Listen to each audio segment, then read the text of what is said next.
Okay, ready. All Awesome. right. Let's get into it. Alrighty. I have my camera on. You don't need to if you don't want to. I just talk with my hands a lot, and so I tend to like to, you know, Mm-hmm. you know Right. what I mean. Yeah. Okay, let's go. Alrighty. Music. Boop, boop, boop.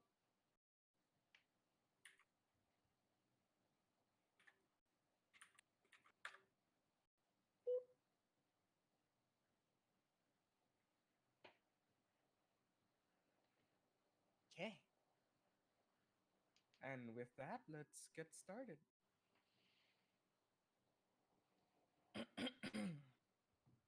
All right. Welcome, both of you, to the adventures in the realms of Lorei'an. Today, we begin.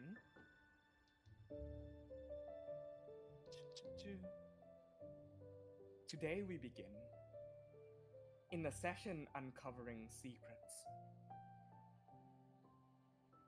Secrets, unbeknownst to the unobservative mind, for as long as its contents remain unveiled and doubt and ignorance. Secrets are only deniable by one thing: truth. Truth in its purest and most honest form can unveil and unmask all secrets. For the contents hidden by deceit and by those in control of the narrative and story are revealed through truth. And truth only appears to those who observe, analyze, and actively search for it. Today, we begin the story of two souls as their paths intersect, both in pursuit of their own truths, as they take their first steps to reach out for it. But secret seekers beware, for some secrets are secrets for a reason, and those that go digging for it should be cautious of its influence, for some secrets are better left well alone.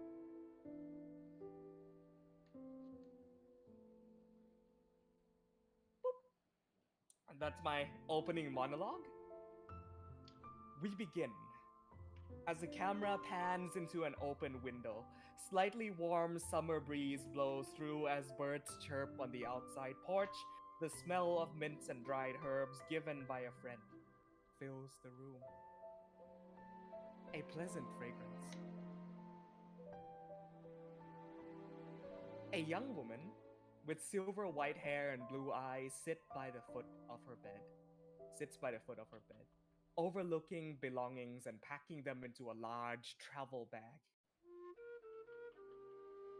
You look over the contents of your bag, unpack, pack again, take things out, put things back in, repack and adjust and think over and over and over and over again this morning. Matilda, can you describe how you look for us, please? I'm looking for what the journey will lead us, will lead me Okay. in both of the journey and also the mysteries that will await hmm in the future or after What me. does what does Matilda look like? Like her features She has and okay. First she's wearing her uniforms, her shirts and Mhm. long skirt with the cape, the blue one, and Okay. also the blue headband. But she's preparing for what she has to be done. The Okay. traveling. Mhm. Matilda, you search through your belongings once more and you look through the clothes lying about on the floor. You see the curtains of your room gently billows in the wind that blows in. Warm summer breeze in the month of Perrier. Uh,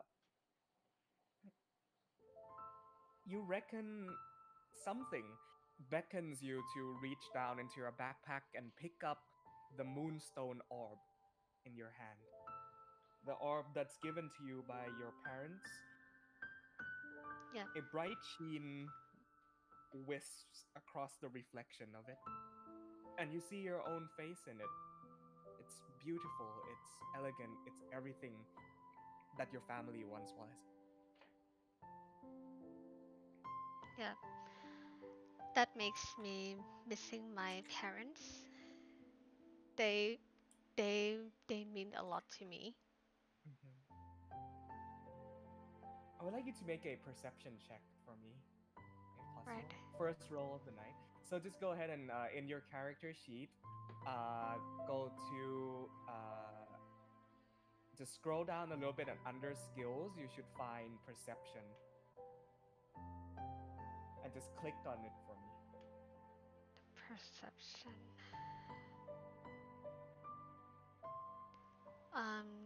Here the Yep, perception in in skills. oh Hmm. skills here. Should just be, yep, nice, 19. You lose yourself in the crystal for a moment, just like uh nonchalantly looking it over today as a wisp of silvery light shines through, almost like mist on a cold day within the moonstone orb itself. As you look at it, how big is the orb specifically? It's it's a little bit bigger for my hands, but it's still handy. Okay. So within it, within the glass sort of like reflection, almost like the moon itself is staring back at you, you see your own face within the orb. And for a moment, you swear, you blink as the light sheens over the crystal ball, and inside you see the face of a woman you don't recognize. A female figure with blue skin and eyes glowing luminescent bright blue, hair of silver white, frigid, frozen solid. In fact, her entire body and form seems to be frozen in ice. Uh, as her glowing blue eyes stare back at you from inside the orb for about a moment, and you blink, and she's gone. That's strange. I never know who that person is, but it seems strange still. As you are like wondering in this sort of newfound wonder within the orb, you hear a knock at your door. Oh, who is that? See, the door peeks open slightly, and the smiling, ever-present, energetic face of Xenia peeks through the gap in your dorm room as she says, "Matilda." Oh, Zenya, you You almost see, make me. Okay. Hi. she opens the door and like runs up to hug you and says, "Hey, good morning." Hey, morning. You're so early. You see, she sniffs. Have you been taking care of your herbs, Matilda? Oh, Remember well, the ones that I gave you, the dry tea leaves? oh, that one. Yeah, I wonder. There's still. Look, you need to have the windows open for these little flowers at the porch. And you see she like waves her hand and the window flutters open, wind blows in through from the chimney, and she like does an arcane incantation in Elvish. She is half elven. And she goes, Imira Simar Kula Simar. And from her hands, these green sparks flow out, and the flowers that are on your sort of balcony area all start to freshen up and become vibrant and alive, all in like the flick of a finger, uh, as if they had just been freshly watered and taken care of. And she like looks back and smiles at you.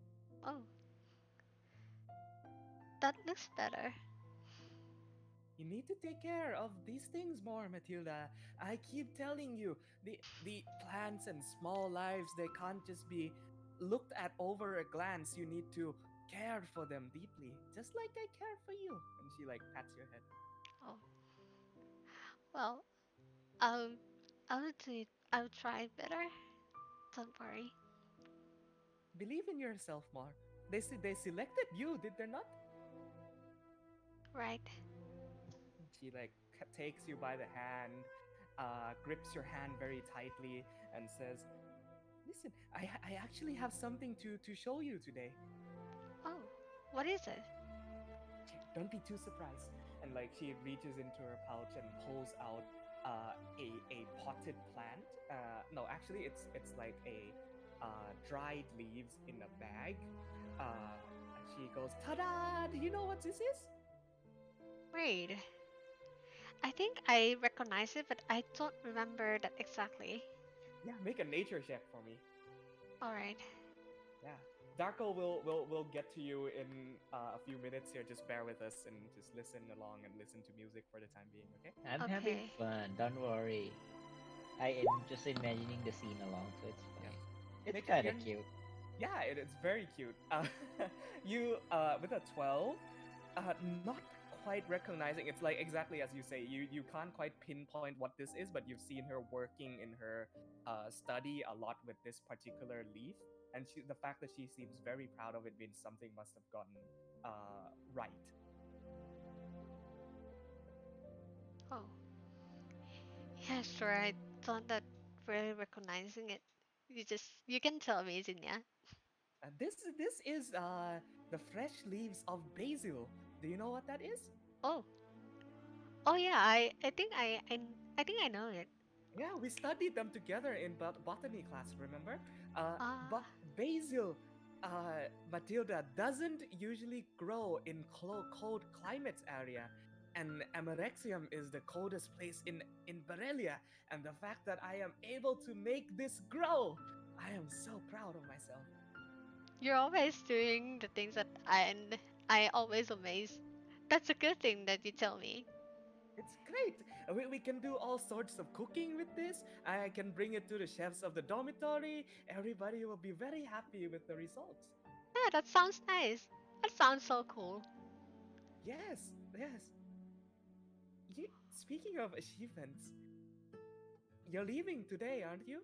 Yeah, the authorities in Amerixim sent me to deliver the book or something uh to the Rifle.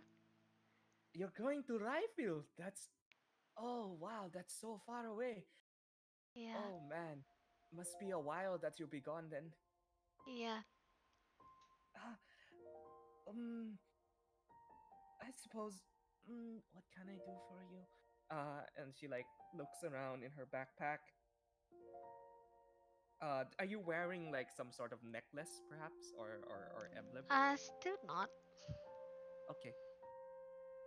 Uh, she pulls out a string, and then once again goes to like make some arcane incantations, and uh like flowers start to bloom and grow along this string, and she makes two sets of them. She makes these flower bracelets, and she puts one on her arm, she puts one on yours, and she says, "This is a friendship bracelet. Where I come from, we usually use these to promise everlasting friendship.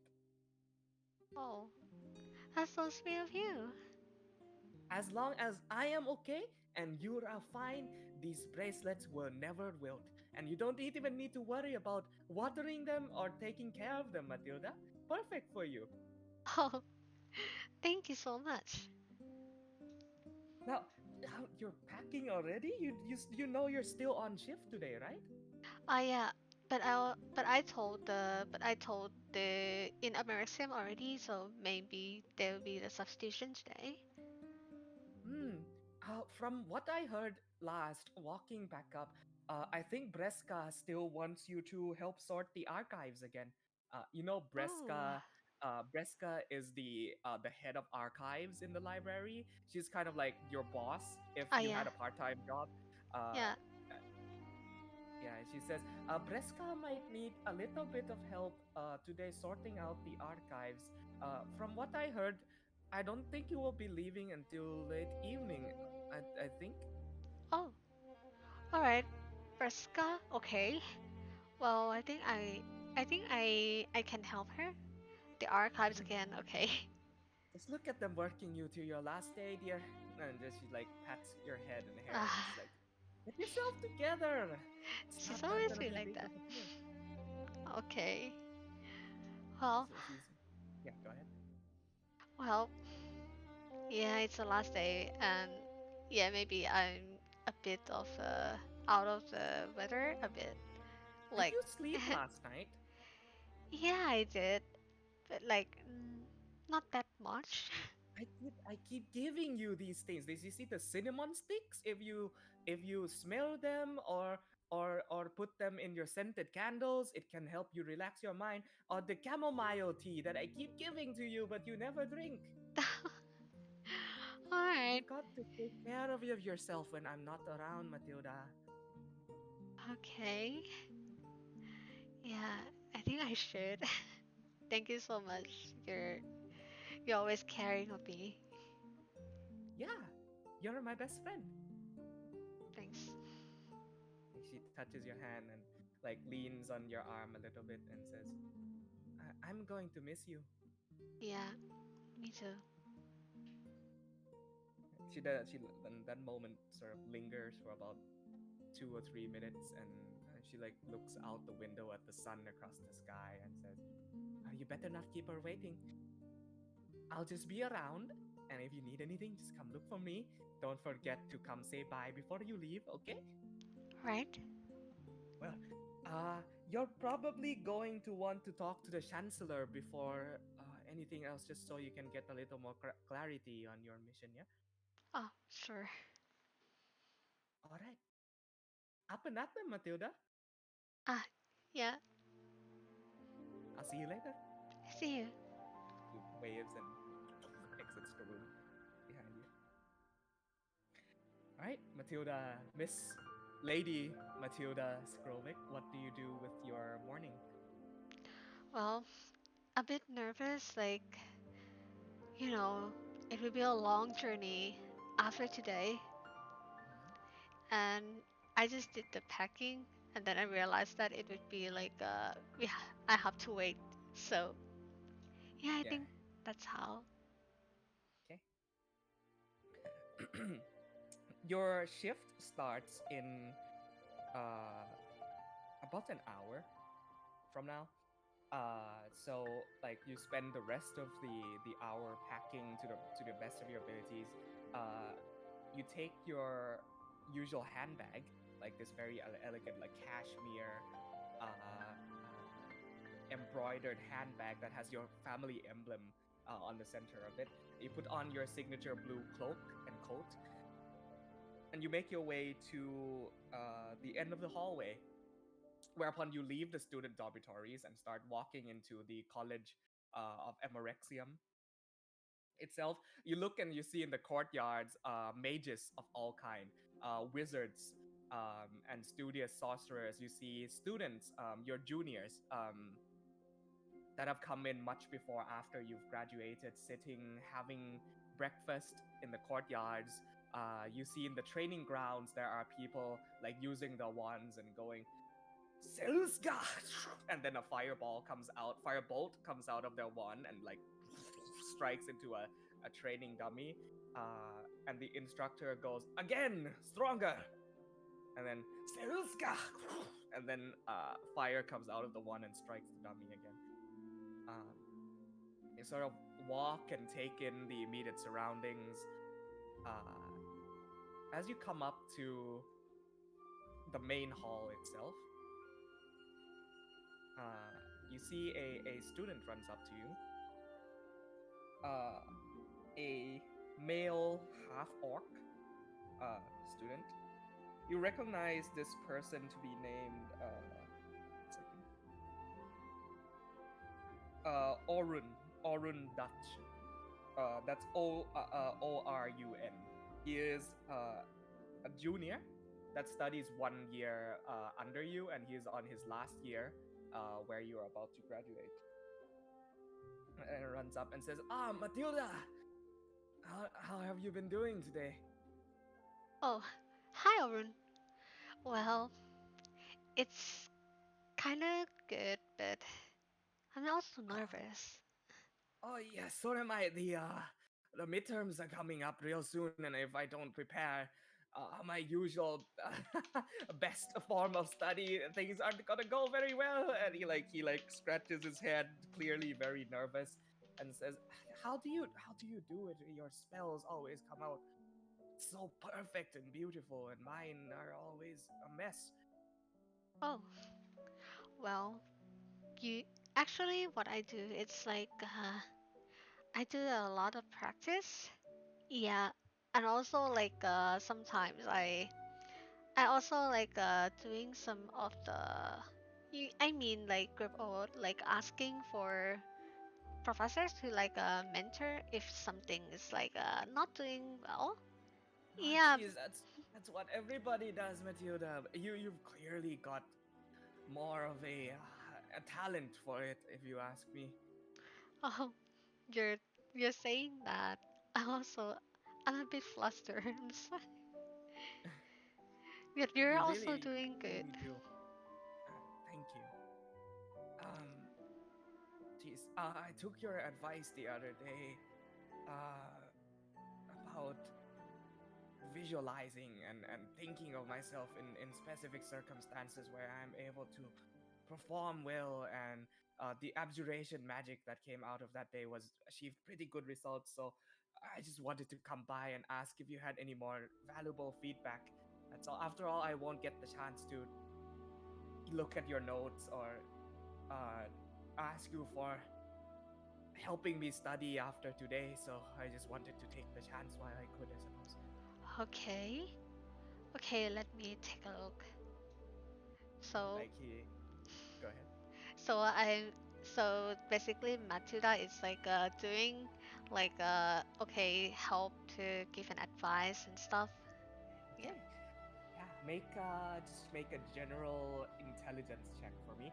So on the very left there, just click on intelligence above the two. Oh. Yeah, just to see how much information you can recall in this immediate moment. Not Oh. too much. You're like, go ahead and try to Oh help, god. but you don't have your materials with you. And normally, when it's like a study group, you find a small like bakery or inn, and you like study together. But like you do your best, but information that you give him ends up being like information you've already given him some time Yeah. ago. So he just goes, I guess you do run out of tricks too sometimes, huh? Yeah. Oh, Yeah, don't I think think too much about it. You've already given me way too much for a junior to ask for. yeah. I think so, but yeah. But you're also doing your best, Orin? I try. A lot of the a lot of the underclassmen, they look up to you every time you come in for your guest lectures, and all those classes. There are a few people that greatly do give you a great deal of respect. Yeah. That makes me missing Do you what's know going on. you've got Hmm? a fan club? Did you know that? Wait, really? I never know Yeah, that. the scribe majors. They've been following you around and sketching pictures, and got a few admirers. Oh, I Though never know something tells that. me you're not looking for that at this time. Yeah, you know, after I do the after I graduate, I'm just like, doing works as a librarian and stuff. So I don't have that time to like focusing on anything else. You know, a lot of people that go to the library don't actually go there to read, right? Yeah, and I always being like, well, you know what I mean. When you're not there, the library is gonna lose half of their interest. Well, it's the authorities want me to deliver the things to, you know, Oh, yeah, I shouldn't keep you. radio. Go speak to the chancellor. I'll talk to you later, hopefully. Okay, and yeah, see you around. See you, Miss Matilda. And then waves and runs off, joins by his friends, and like they tease him for like, hey, what the fuck, dude? You're around Miss Matilda, and he's like, no, it's not like that, you know that. And they walk off.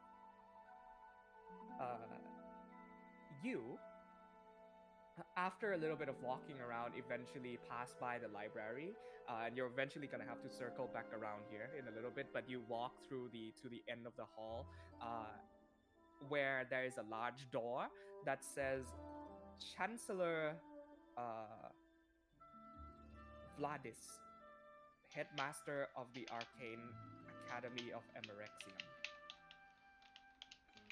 Okay.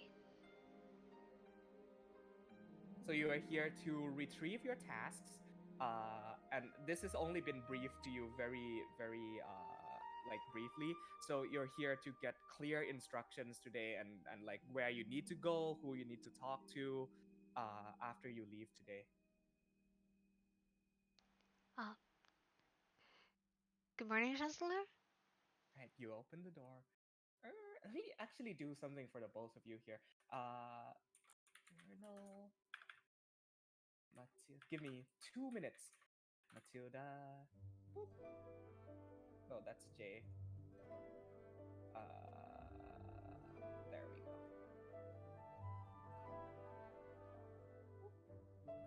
One and two.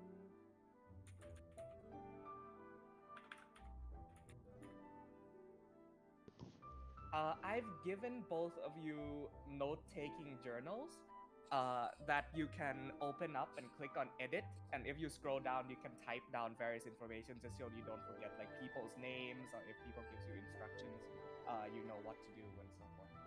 Okay. So if you go to handouts, it should be up right above your character. This journal, Matilda, click on it, and then go to Okay. edit, and then you're able to type in description and notes for note taking. Okay? Oh, all right. Yeah. So, door to the chancellor's office swings open. I hope you don't mind waiting about just while this is going on. It's Uh, fine. he's chilling. He's having fun. He's an observer. Uh, the door swings open to the chancellor's office. You see this very large, spacious, sort of arcane study with a very large desk in the middle. There's a red carpet on the floor. Just everything is red, red, red, red, red, right? There are bookshelves, red curtains, and sort of the entire back wall of the room is a gigantic window that overlooks the courtyard of the school. You see that Chancellor Vladis, so Vladis, Chancellor Vladis is currently standing looking out to the courtyard, like hands folded behind his back. You come in and he says, Mhm. "Ah, Miss Grovik, please come in, take a seat." Good morning, Chancellor. "Good morning, Miss Grovik. Now, I suppose we should be getting right to business today, huh?" Yes. You see this half elven gentleman, kind of gaunt, thin, and tall. Like he has these long pointed ears and a devil patch mustache. So like a beard here and then a goatee that comes down to here. Like wears very elegant, noble uniform. This is the person in charge of the entire academy. He says, looks to you, says, "Would you like some tea? Maybe coffee for the morning?" Oh, yeah. Tea would work for me. Delightful. Like says, looks or to one of his aides, which is a like looks to be the head of the student council body, and says, Karish, make some lavender tea for this fine young lady. And like Karish, who is a half orc, also like Orun, uh, like hops down to start making tea. Sits down. Chancellor Vladis sits down opposite to you, and says, "Now, Miss Matilda, what I am about to relay to you is a matter of great importance for both the Empire of Berelia and the Academy of Magic. So please do listen to me very carefully." He slides up to you a box, sort of like a steel box encased in wrapped in like fine silk and ribbons. Slide this up to you. You see that there is a letter attached to the top, the lid of the box. He says, "The Concord, under the direct command of the Empress herself, wishes for you to deliver a sealed document to the Archbishop of Ryfield. The Archbishop in question is named Farstel Ondal, seemingly a long line of lineage dedicated to the worship of the Lady of Life and Mercy. The Empress wishes this parcel, like nudges it, to be delivered as soon as possible to the capital of Ryfield. After your duties today, Miss Grovick, you are to take your belongings and board a small airship off the coast of Geldin. This airship will take you to the Thessalian aristocracy." All right. So we're Now, going to we're going to Ryfield, and then before we go to Desalia. that is very inquisitive of you to question these details. Very good. There are a few complications, as we are unable to travel directly to Ryfield from Berelia due to a highly restricted trade zone that has been put on the Empire. Though the trade route is very roundabout and secretive, but it, I assure you, is the safest way to transport this package. Yeah. All right. I would like you to make me an insight check. Inside. Oh,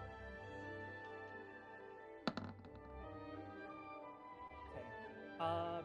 Seems pretty straightforward. Yeah, like trade routes are blocked off from Berelia to Ryfield, so you have to take a roundabout route to Thessalia, then like to probably take a ship. sounds Let's like. see. It continues.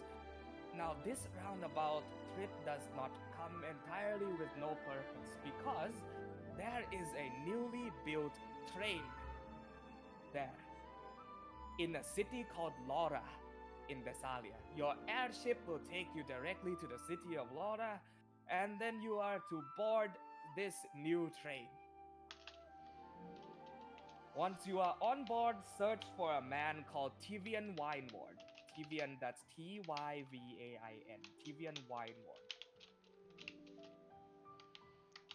He Okay. is the cargo master of the steel train in Laura and is in charge of a very important piece of cargo that is on its way to Ryfield.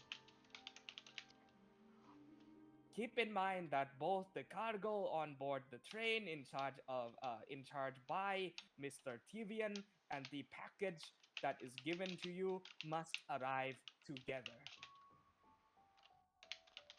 So both of them must arrive together in case of the mission. Yes.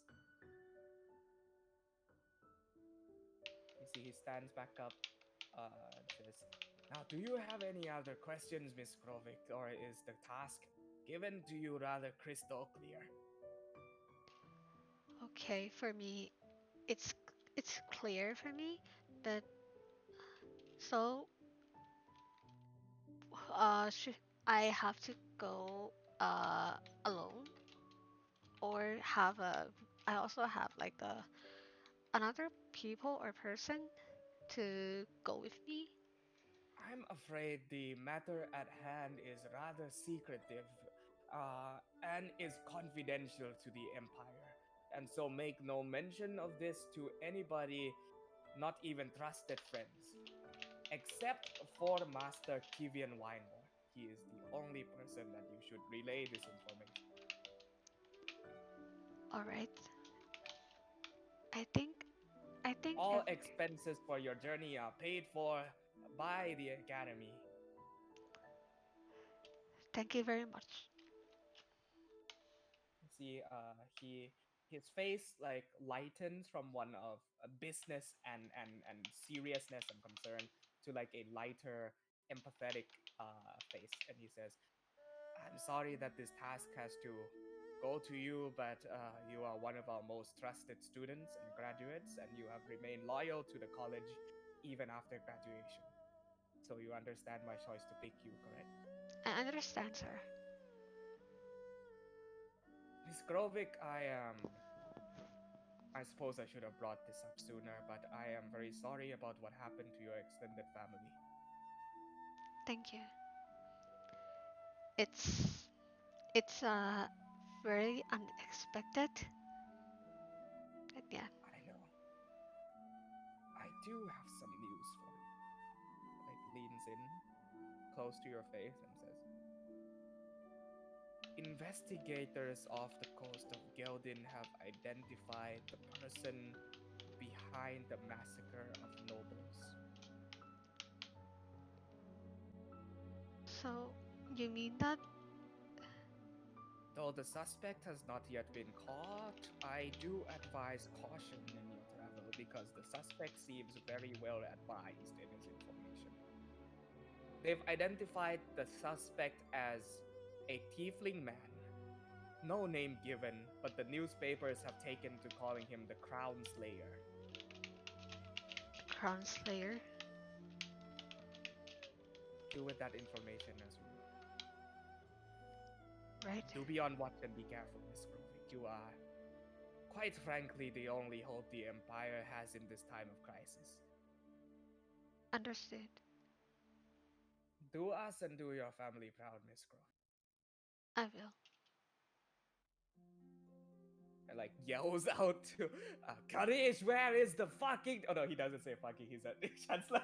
Excuse me. It's, Courage, where is the tea? And like Courage like runs up with like a very badly stirred cup of tea, like puts it in front of you and says, "Please, Miss Matilda, enjoy."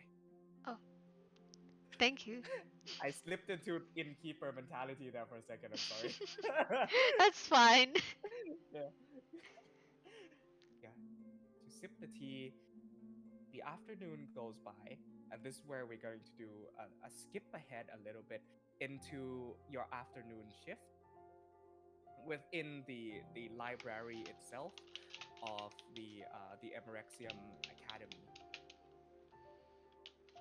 As we fast forward a little bit here, you are now standing on top of a ladder uh, that is leaning on a bookshelf, and you are rearranging books and handing arcane tomes and scrolls down to the head of archives. A young woman, um, also half elven, by the name of Breska. You see, she has like very large glasses on. Her hair is tied up into a tight ponytail. Uh, a very upright, you know, serious, down to business person. Like she takes the scrolls from you, puts it in the carts, and says, "Oh, I am going to have to find a new aide without you, aren't I, Matilda?" Oh, Miss Prescott, it's okay. I will be back soon. Don't worry. Nobody knows their way around as good as you do. Really.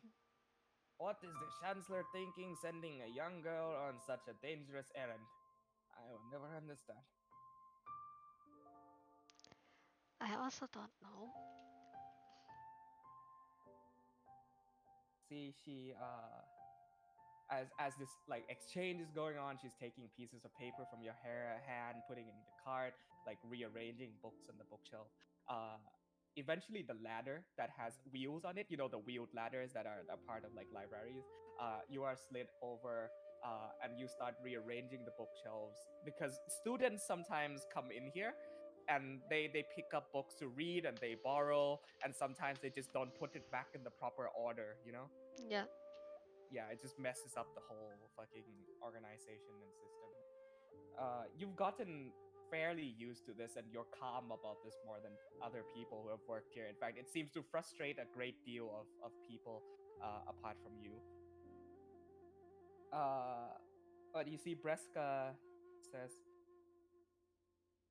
"You know, once you come back, I am thinking of moving out. I need somebody who has a level head and enough of a brain in on their shoulders to take this library off my hands. Oh, wait. You mean that? I do, Matilda. You've been under my care for what, 6 years? Yeah, to be exactly. That's a long time to work in a library, young girl. Yeah. Since the first day I came to Amerixium, and what I did was like looking for the library. This, I suppose, is like a second home to you. Yeah. It will be difficult, but we'll see each other again. Yep. Like she like points and you look at the library all around you and take in like its magnificent collection and beauty. Oh, I should show you actually. I have a picture of it.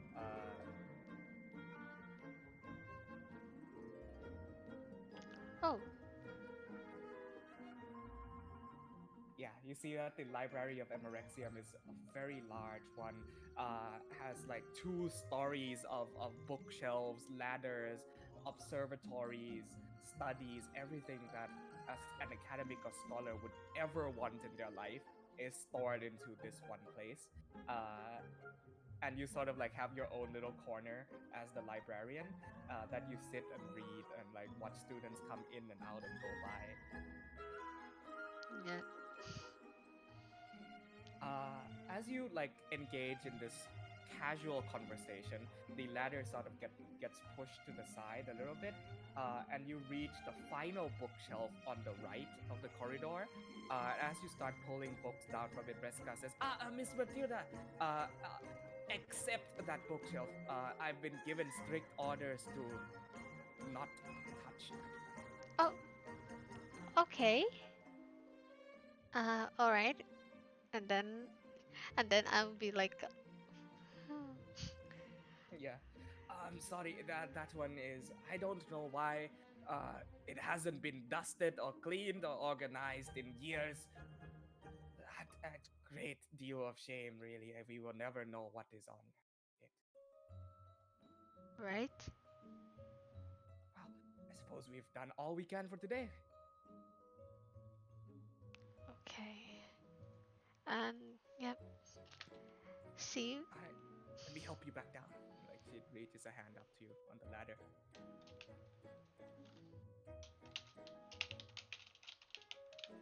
Okay. With that, the better part of your afternoon flies by, and your shift comes to an end. Breska thanks you for your help. You engage in some friendly conversation and talk about past times and reminisce on events when you were students. Enjoy a cup of tea together as the sun goes orange in the sky and the day in the life of Matilda Skrovic goes by. Towards the later part of the evening, you start making your way back to your dorm room amidst the now quiet interior of the College of Magic. Most students have gone back to their dormitories at this point. You walk down an exceedingly long hallway, staring at the curtains, the walls. You run your hands along the shelves, and you breathe in, close your eyes, taking in your home. Well, until the day that I come back. You eventually reach your dorm room, and you head back inside to finish packing for the evening.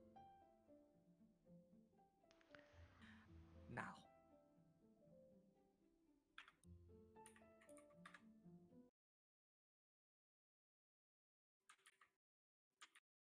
one second.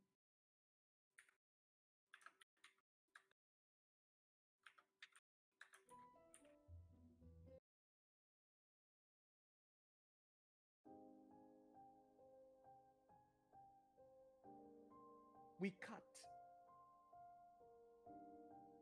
to the late evening as the sun sets upon the Academy of Emerexium. Crows and ravens caw, caw, caw as they fly and flutter and perch on top of balcony tops. A man of black hair and scarlet eyes stands on a porch, peeking in through a window.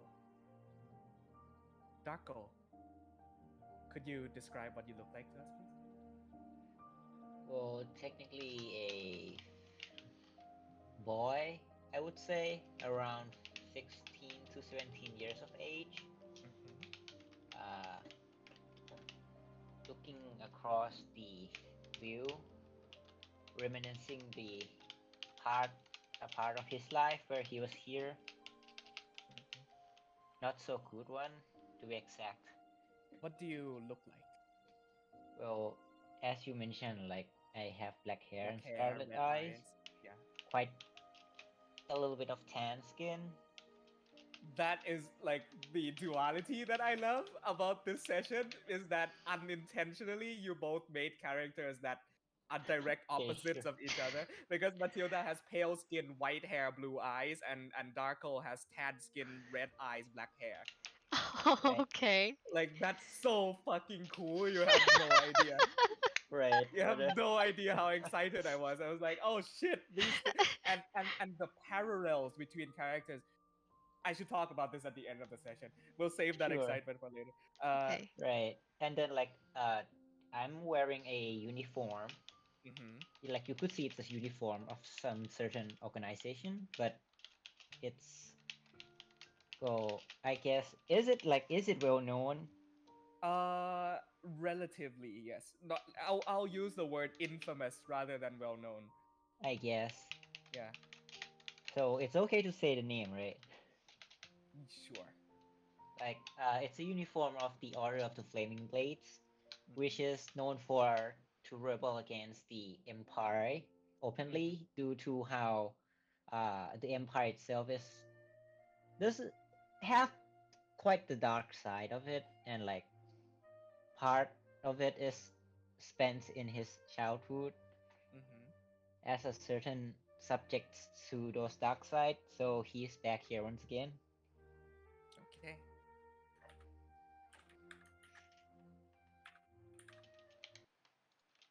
Darko. A static feedback comes over on your right ear, where your earpiece engraved with the crystal of sending is positioned, and like a wave of feedback comes through. Dark, dark, Darko, Darko, come in. Yes. Do you remember your task? Remember what we're here for, Darko? You hear Well, Mira's voice on the other end of the sending. which one are you talking about? The one that I'm supposed to be here for, or the one that I'm actually here for? You know what I'm talking about, the one that you're supposed to be here for. You as Darko, not as the Flaming Blades. I guess. Well, I hope it's still there. It's quite a while ago, you know? I hear another voice, like static comes through, and then another voice, older, more mature, comes through and says, "Darko, darling, you should surely realize that this task is most imminent and that you should act quickly." Well, yes, but I need to wait for the others, right? I can't just go in by myself. We're supposedly come here with the order, right? The others are dangerous. You're here to do what you must do, get in there, get the information, and get out before the rest of them start committing anything that you can't fix. So I guess. So where should I start again? You hear she goes, "Give me just a second," and then like from your own body emits this almost radar like wave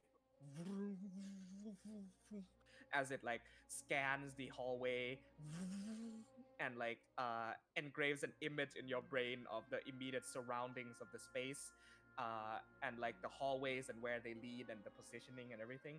uh and you hear Eldora's voice come through once more and says, "Down the hallway to the right. Keep walking forward. 2 halls down. Take a left. You will see a library. Alright. The library. Do be careful not to get caught. You've come at a time when most of the students have already left, but watch out for wandering patrols." No problem, you know me, right? I can Yeah, make Dark. this swift. Mira comes through and says, "Yeah, Darko, we know you to be constantly fucking up, so just be careful about this one, okay?" Hey, if it comes to it, I can do it. Just chill. Chill, chill. That's what you said last time, and remember what happened? We got our asses chased out of Geldin by the mercenaries. Oh, nothing was found out, was it then? Ah, I hate how right you are sometimes. And like the static goes, "Be on your guard, Darko. You're not supposed to be here right now." On your left, there is a window that seems to be unlocked and one that you can open up. Oh, should I roll for stealth or no? You can if you want. Are you attempting to be stealthy? Well, it is part of what I'm here for. All right, roll a stealth check. And if you're wearing heavy armor, do so with disadvantage. It's normal because I'm wearing a leather armor. Okay, nice. 19. You look around, left, right, seems clear. Jump in through the window and land. Uh, you see the hallway straight ahead of you leads to 2 corridors down, a massive library on the left. You start walking and walking and walking. And as you do, the red curtains in this hallway flutter, and your mind flashes back. Yes, motherfucker, we're doing a flashback. Alright, sure. You remember running. Running in these very same corridor, this hallway. As you run and run, Mira alongside you, her dress bloodied, eye bruised. She grabs your hand, and the both of you are running hand in hand with each other through this hallway. As behind you, you are pursued by guards and mages. Fireballs and lightning flies out from behind you, exploding onto a nearby wall. You look at that same wall in present, and it's been magically fixed over, but you like run your hands along it and you see a crack of where the damage once was. And as the two of you run for your life, Mira says, "Darko, we're gonna make it out. We will. I promise." And in that flashback, you remember she pulls your hand, and as you run and jump out of a window into the courtyard below, your mind comes back to the present. And you start to, and this is where we're going to actually go back 2 hours. No problem. I like to do a lot of this like time fuckery in session 0 because like Omsin's story is progressing in like a forwards manner, but here we're gonna like look at present day Darko, like present time Darko, and then like keep going back to revisit past events. It is very cool. On your way to the library, uh, a flashback 2 hours before present, a few miles outside of Amarexium, a gathering of around 100 or so people is in place. A man in heavy armor walks forth, clunk, clunk, clunk, clunk, his armor beating with every impact. He carries with him a sword blazing aflame. Let me get some appropriate music for this, actually.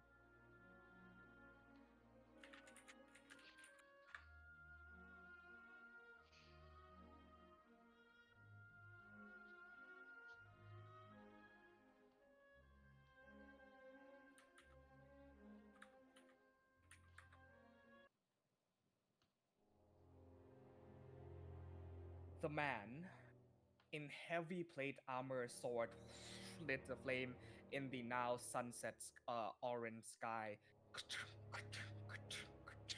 walks up to a stage and podium in front of a large gathering of crowds, all of the weapons also lit on fire.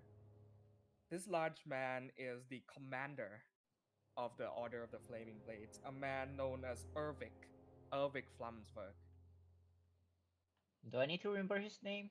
if you want to. Can I have the name in spellings, please? Sure, Ervik, Urvik, Ervik Flamsberg.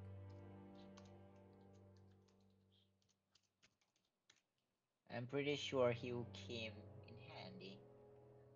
You see, this is the man who personally put you through grueling training year after year of your life. Walks up to the stage and impales his sword into the floor. Points, like, stretches both of his arms out and says, "Friend, today, my good men, we make our biggest move yet." Like, grasps the air with one hand. "The time is ripe, and the scales of power have tipped. The Thessalian aristocracy has fallen into disarray. And in this window of opportunity for our great empire, what do the scholars of Emerexium and the nobles of the Concord do? They sit by idly and watch." And like the crowd starts to boo, like, they sit by idly and watch as this window of opportunity opens. So, my good men, it is up to us to ring the waking alarm. We have faced subjugation and humiliation for far too long. In the midst of crisis, we rise up, like pulls the sword out of the ground and raises up into the air, and take the empire of Berelia back to its former glory. The men in the crowd start shouting, "Ervik, Ervik, Ervik, Ervik, come with me now as we breach the walls of Emerexium and remind the scholars what the rightful power of Berelia is meant to be doing in the midst of subjugation. Come." And he whistles, and horses starts galloping up to the front. "Come, my men, charge onwards to the academy, and let us remind them what we are." His sword like blazes of fire as he jumps onto a war horse, and the rest of the flaming blades also now hop onto these massive galloping horses and start making their way in hordes up to the city of Emerexium. You stand watch and realize that if there is any time to act, now would be it. And so you sprint through the fields and through the guidance of Mira and Eldora, find your way atop a horse to the college walls of Emerexium, and now within its halls before the rest of the order arrive. And you come back to present day. Stealthily you walk, peeking every corner, until eventually you come to a door. Your hand goes up to it, turns the knob, seems to be locked. Matilda, you Okay. are on your way back out from the dormitory when you remember that you forgot something very important back at the library. A book, uh, a book that Breska herself has given to you, by the name of uh, The Astrologies of the Divine. and you briskly remember that you left it on your work desk, and so you, carrying your bag, walk up the stairs back up to the main hall in the library, to hopefully regather your belongings before you leave and depart for the journey tonight. As you do, I need you to make a perception check for me. Perception. Oh, wait. Perception. Oh, here.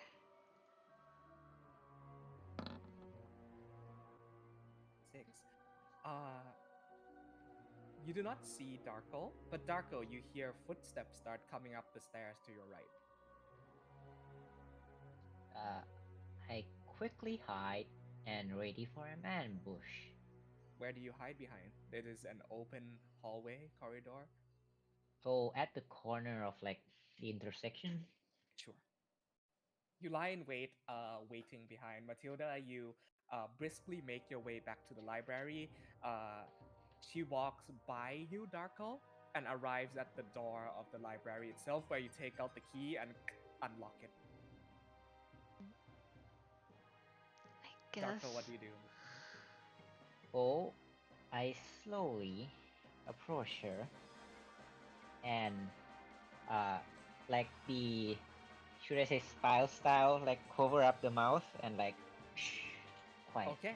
Uh, Matilda, you suddenly find a pair of hands suddenly grab onto the back of your face and pull you backwards. You will find yourself unable to talk and struggling against the grip of somebody that you don't know. Calm down, calm down. I'm here on an agenda, and you do yours. All right. There's things I need to get, and there's things you need to get. So us be on our way. Is that okay? Do you let go of her mouth? Well, I'm asking like not for confirmation or something. Like Oh, okay. We not if like you're okay, you know.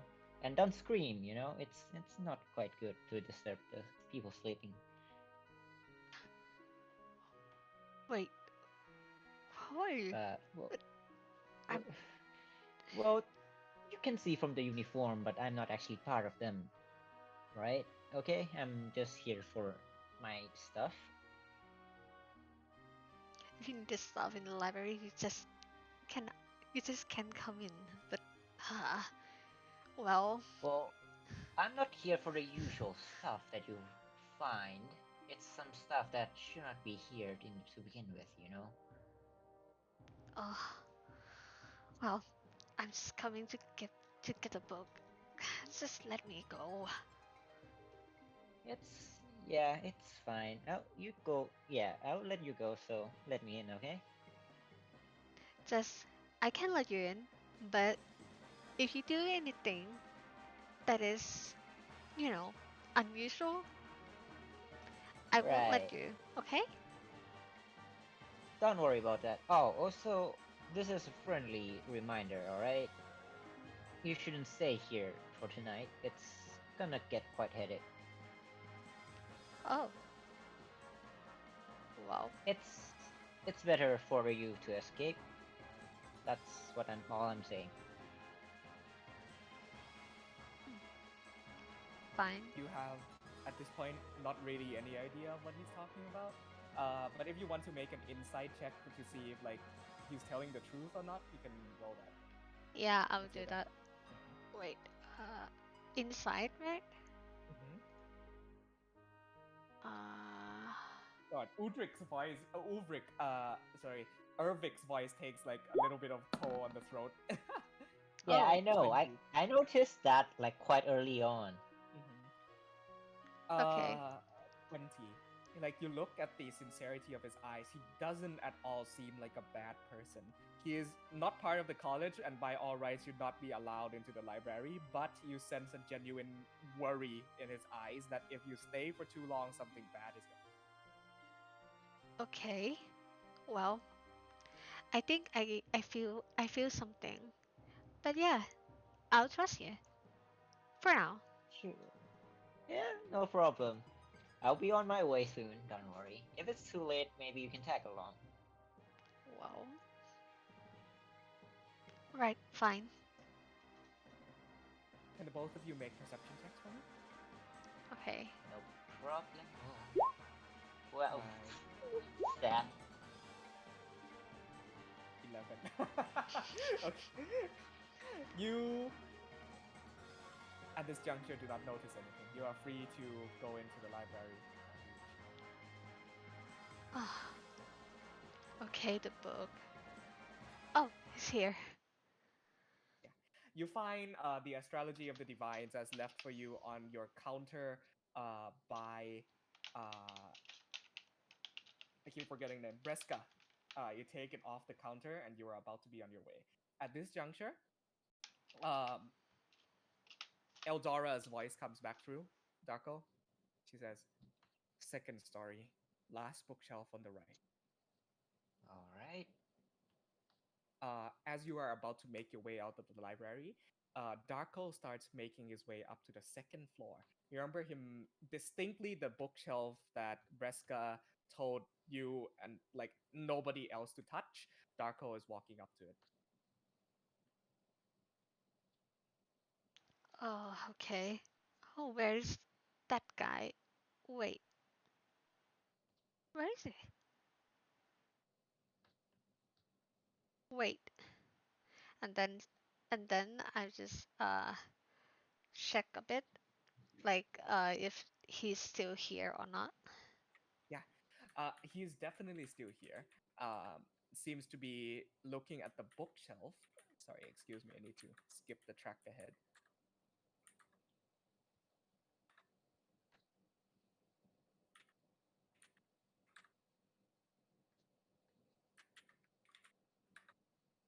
There we go.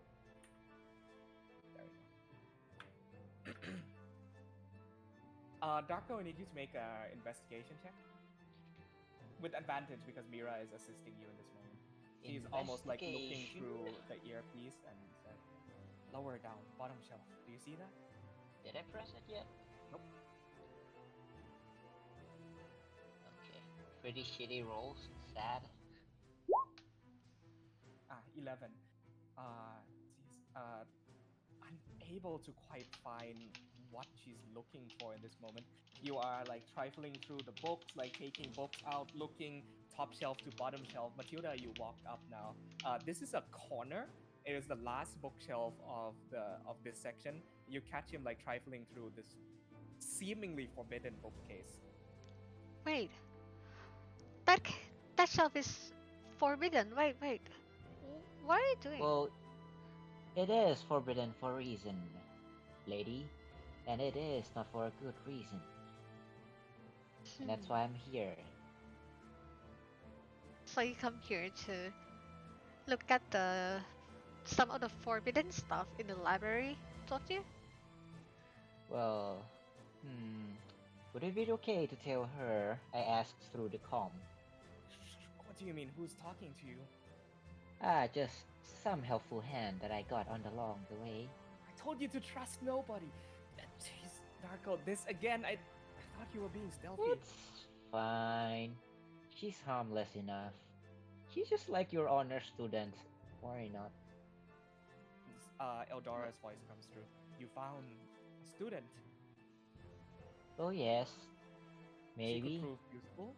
Do give her some pieces of information that would be considered useful for the mission. I leave this in your hands, Doctor. Oh, I see. Well, let's see, young lady. How much Matilda, do you? for like But 30 seconds, he is just talking to himself. wait, you're talking to yourself. Wait. Oh, it's magic. Don't worry. But okay, I got permission, Hmm. so don't worry. How Magic, much do don't you worry. know about this place in general? Oh, well, as you Do you can know what your see, character knows? Yeah. so I can talk about like my character, right? That Yeah, totally. okay, Like, what feel I'm free working to. to talk for Well, any amount of time. first, I'm yeah, I'm the I used to be the student here. I mean, the alumni, and also Oh, I'm working here at a library as a librarian. oh, sorry then. My apologies. for mistaking you as a student. You may continue. Yeah.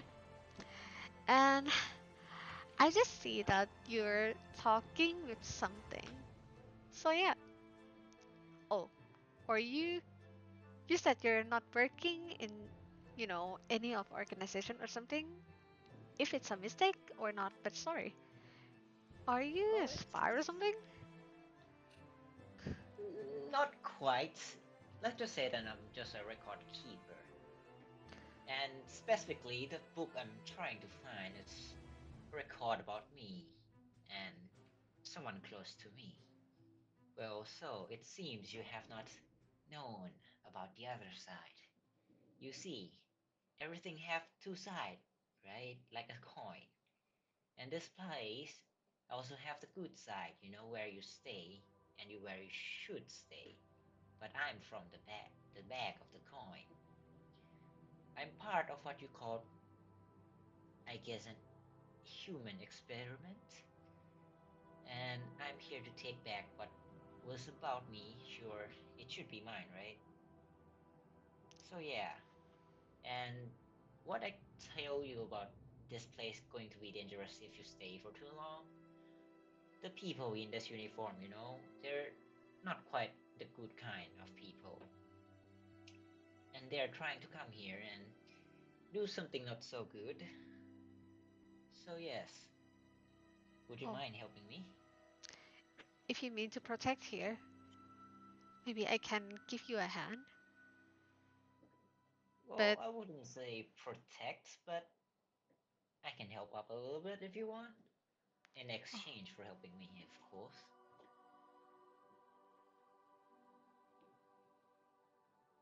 mm, that's okay. So basically, like I'm like Matilda is like think also like thinking that that that shelf is like forbidden, Mm-hmm. but I have to help him about this Mm-hmm. thing. So it seems like she's like a bit of like hard to decide. Conflict? Yeah. The decision is up to you, Matilda. Yeah, while during Matilda is like thinking to herself, Draco just keep just flipping through the page. Mm-hmm. Fine. Because okay, so you seems like you have some questions about the past like me. As you know, I have my own reason of the past and you also have your own reason. So yeah, maybe we can have like some of the way crossed. Oh yes, we can compromise. God, you're both such good role players. This is good interaction. I love it. Okay, Matilda, make me an investigation check with advantage because you have always worked here. So the way advantage works is you just click on, you scroll up and you see where it's no advantage, normal, and disadvantage. You just click on advantage and then make an investigation check. Advantage is you roll two dice and then you take the higher result. Okay. 16. That's enough. Nice. Uh, this shelf that you haven't really looked through before, you go and crouch down towards the lower shelf. There you find a book with black cover. I think Uh, there that's it. is no title written. It's just a leather bound tome. Oh, Do you take it? it seems it seems like this book would have something that I never know before. And also, because of Matilda has like some of the curiosity and she loves something that's like mystery. Mhm. So she definitely go for it. Yeah, totally in character. You, without a second thought, lift the black book out of the case. As she goes through this, like as she's looking through the bookshelf, Darko transmission comes back in. Darko, you idiot! You took too long. They hear. Oh, so it's time. This is nothing to joke about, Darko. They'll start hurting people. They're gonna hurt people whether I'm here or not anyway. Just do what you can. Get out of there, okay? Be safe. Right. Young lady, it seems we're short on time. Okay. Well, I'm. I think this book has something. You take the book out of Oh. the shelf. As you do, you hear a Oh, almost like a rumbling of sorts as you look at the shelf in front of you, and it slides to the left.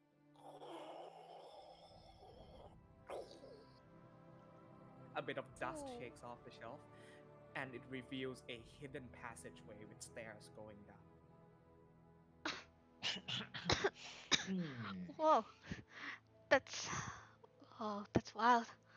Wait. Hmm. Quite the coincidence, you think not? Yeah, I think so.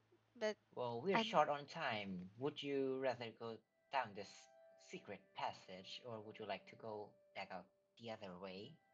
I would recommend this way, even though we don't know what's down there. Oh, Well, I kinda know what's down there, but it's up to you. I think. I think if we see this passage, maybe we don't have. Maybe we don't have a choice. You know. Well, be brave, I advise you to be, because it's not a pretty sight. Well, Hmm. let's go. All right. Alrighty. Matilda and Darko, you start making your way down into the dark, cavernous space that has opened up in the library into secrets unknown, with hopes of discovering the truth before you. As you do, 3 steps down, you hear a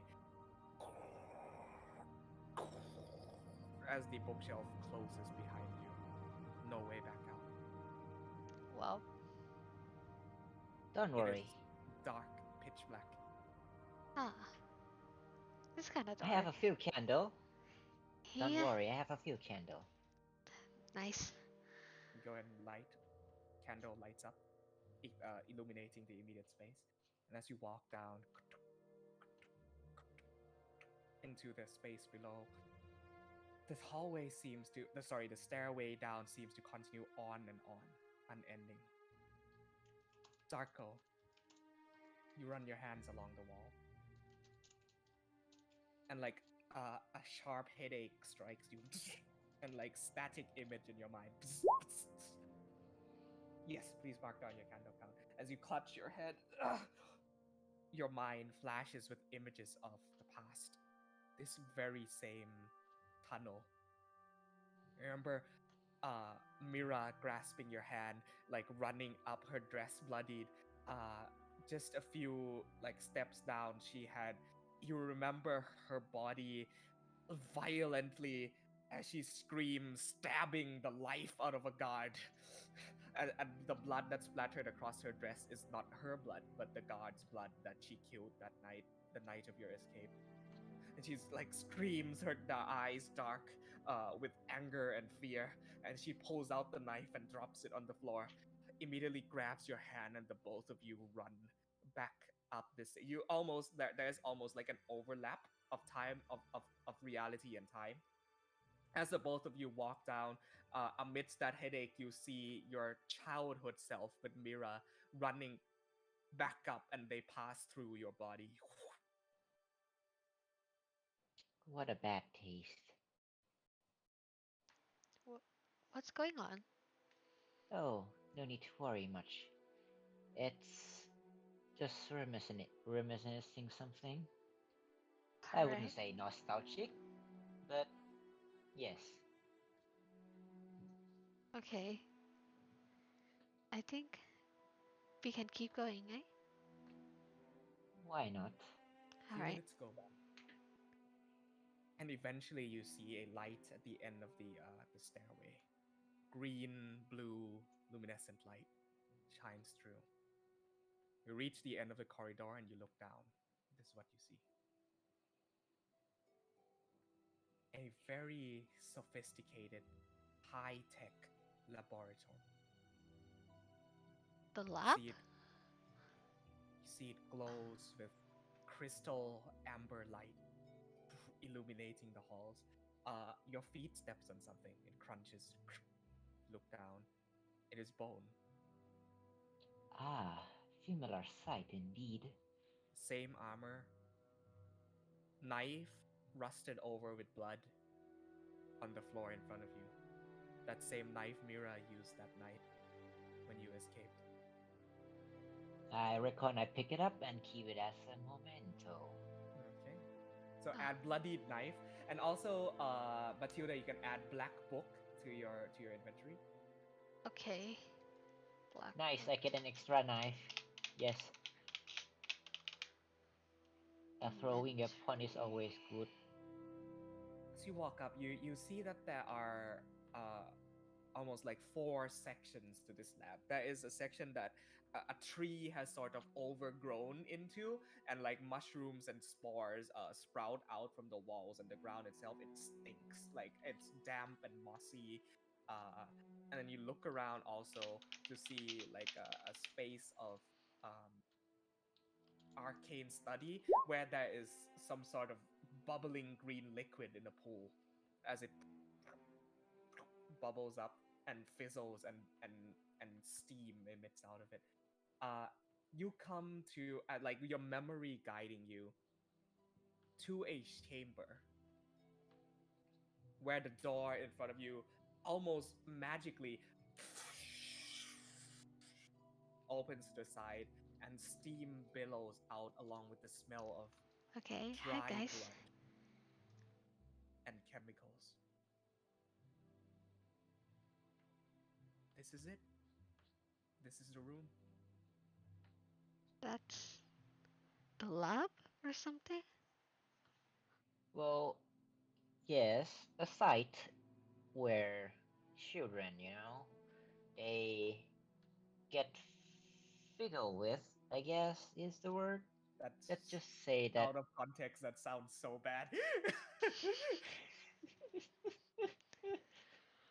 Well, yes, they gone through a few series of exciting experiments, if you know what I mean. Darko, do, That's do And you? Sorry, that go sounds ahead. well, well, it's where I stay. Well, like 10 years ago. But yeah, I did came out of here. A small hellhole. That's why I'm here again. To find what they record, what was written, where I'm from maybe. Just a lot of data. And aside from that, what they did to the others. alright. Matilda, you've been around a lot of people. This kid, you can't really call him a kid. He's a teen, maybe in like 16, maybe years old. He seems very nonchalant and carefree about this whole ordeal and situation, even though this is supposedly where he was tortured and experimented on. Like Yeah. he seems almost detached from everything around him. Okay. It's strange. He smiles like a very weird, uncanny, hollow smile, and you can't quite tell if that smile is genuine or not every time he Yeah. does it. Darko, you recognize the woman next to you to be one who is incredibly capable and smart, but also lacking. Like when you see a person, your wisdom and all that comes with you and your charisma and insight is able to determine the completeness of a person, I- the wholeness, the what makes them human. She is something's missing from her. She's not quite whole. Hmm. That's just the vibe you get off of each other in this moment. Darko, does your body bear any sign of the experimentation from before? Well, I would say a few scars, but it's Okay. not shown. No glyphs or like sigils or anything like that. No marks. Well, technically there are, but like it's hidden by the clothes, so like it's on the arm, but uniform, like on the shoulder, but uniform kind of covers it. Okay. Make a perception check for me. Matilda, make a perception check as well, but for something else Perception. unbelievable.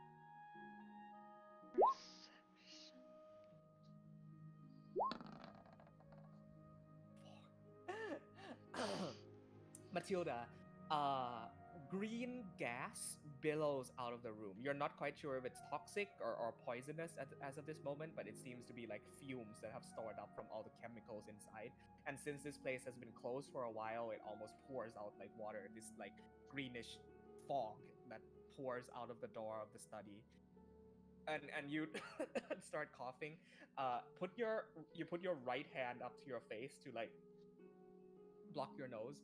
And with a 16, Darko, you recognize that on the back of her right hand, right? Is that where your Yeah. family crest?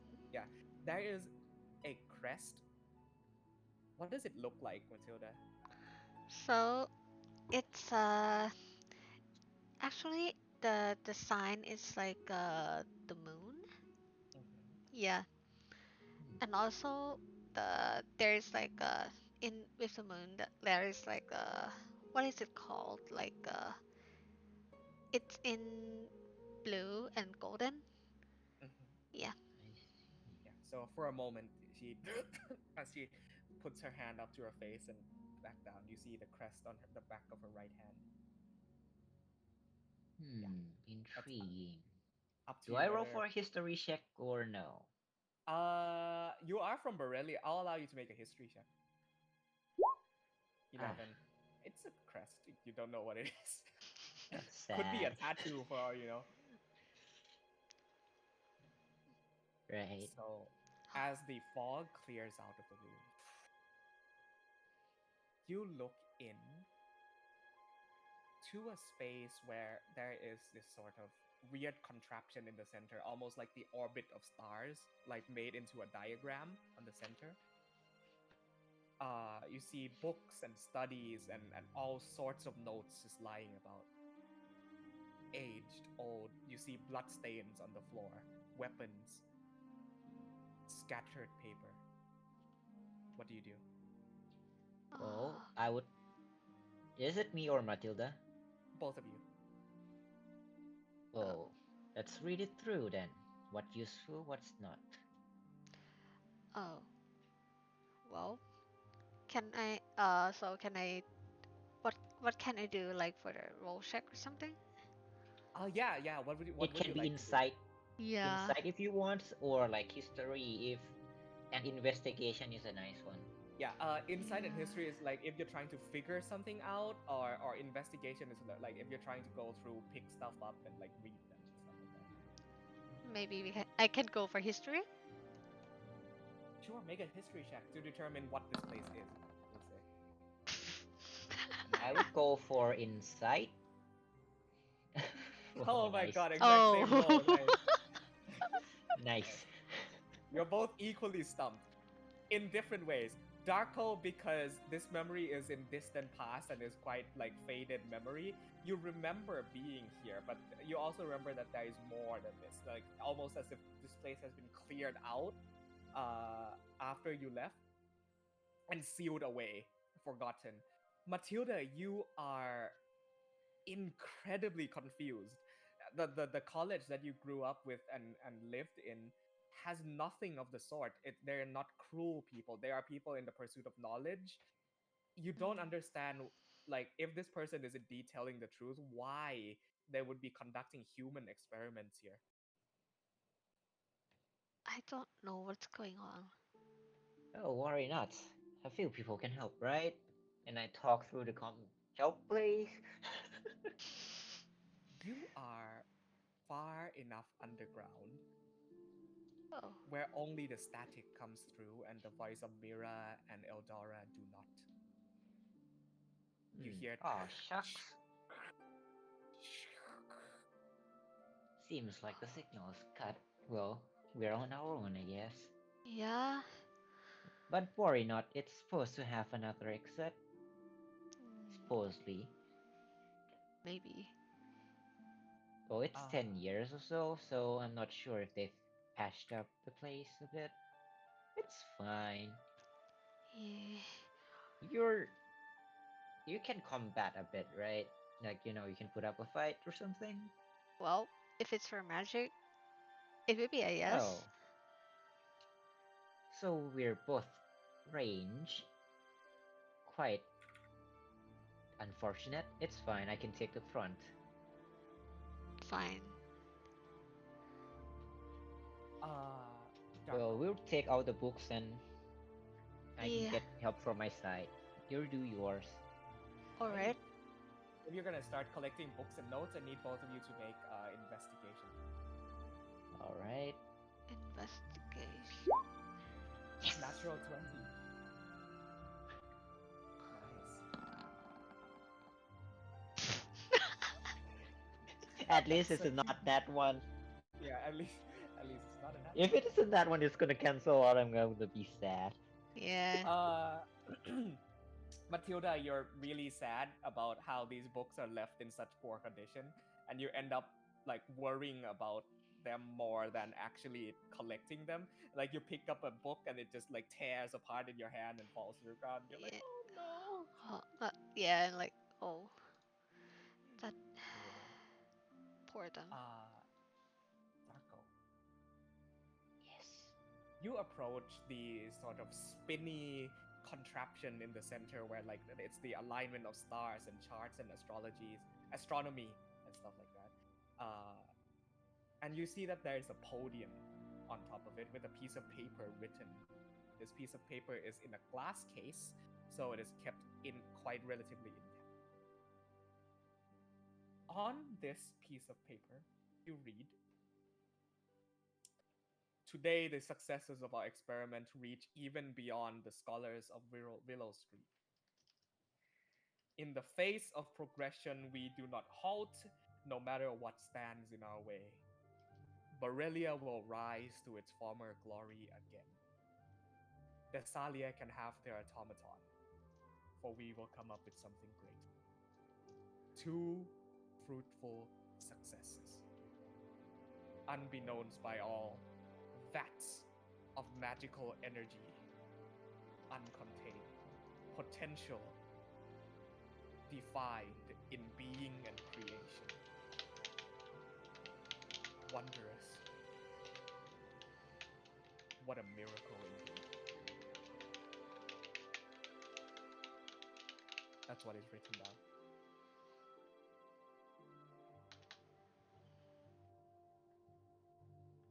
Right. I'm noting a bit down. You recognize that the two mentioned here is probably you and Mira. Oh, yes. It mentions potential and creation, making something out of nothing. The potentiality of space, materialization.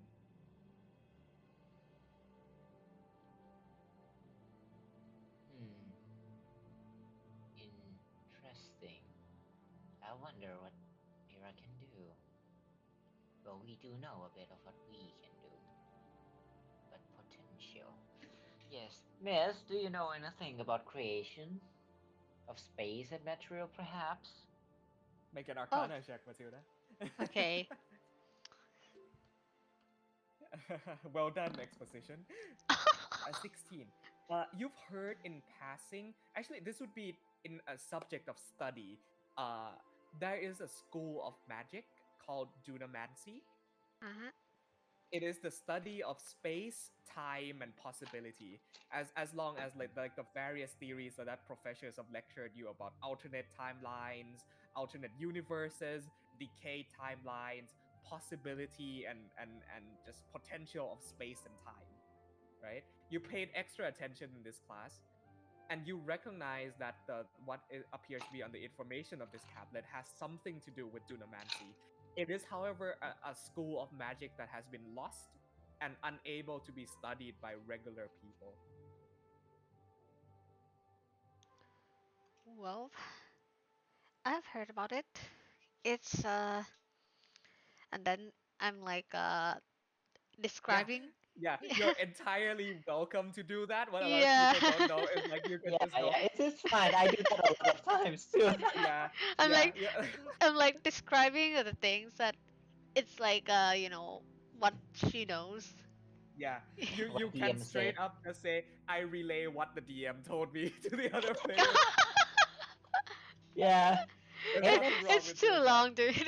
Yeah, it saves it's the DM time. job. Yeah, Yeah. you don't need to improvise. I've already did it for you, so that there's no sense in like Yeah, doing it yeah, twice. yeah. But yeah, Yeah, interesting. Something lost in time. Quite ironic. Well, I guess we're done here. Shall we find our way out? That's Yeah. not towards the college, perhaps? Because it's probably a mess up there right now. If you have somebody important, my condolences, but like, I would not say that two people can change an attack of that scale.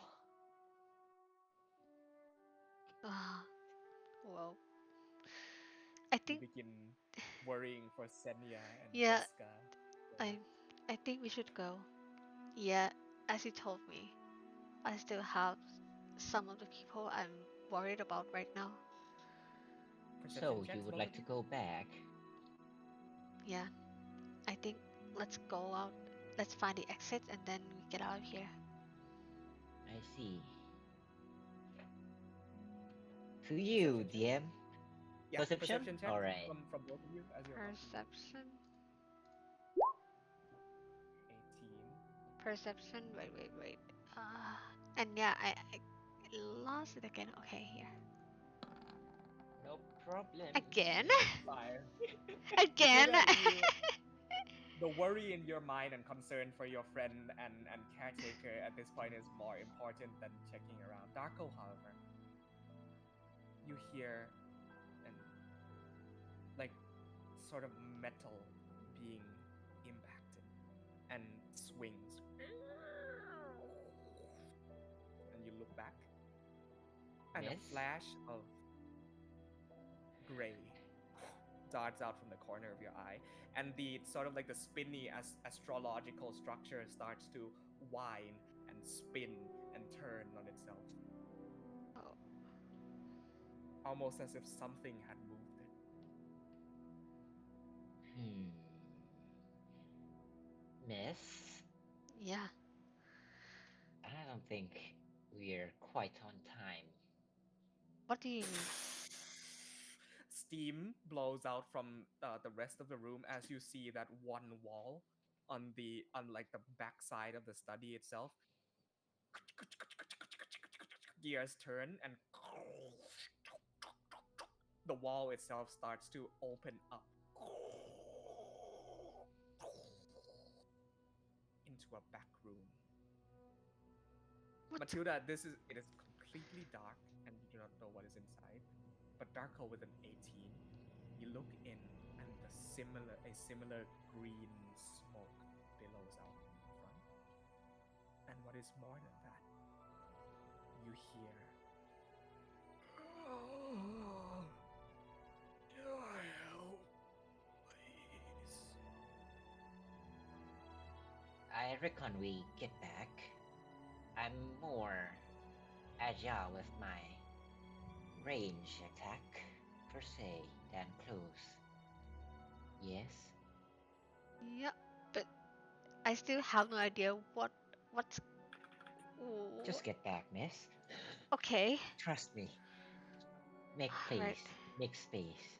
Be prepared for some unexpected encounters. Maybe you get, a knack for it. Combat. Right. Okay, Okay. for a second. How far is the back room between our position right now so I can, Uh, you know, about 50 feet. 50? Okay, 50 is fine. It should be fine. You hear like sort of a sliding of metal and then water splashing.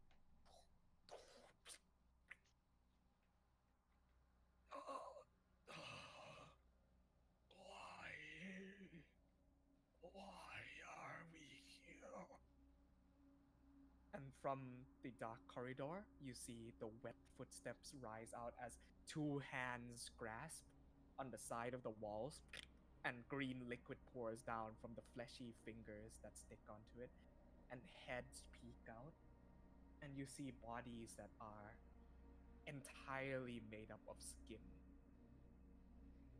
So, Hmm. no features like a face or mouth or any like organs apart from like a flesh sack that steps wetly out of the room behind. I gotta say, their hobby kinda deranged from what I remember. Ew, that looks extremely terrible.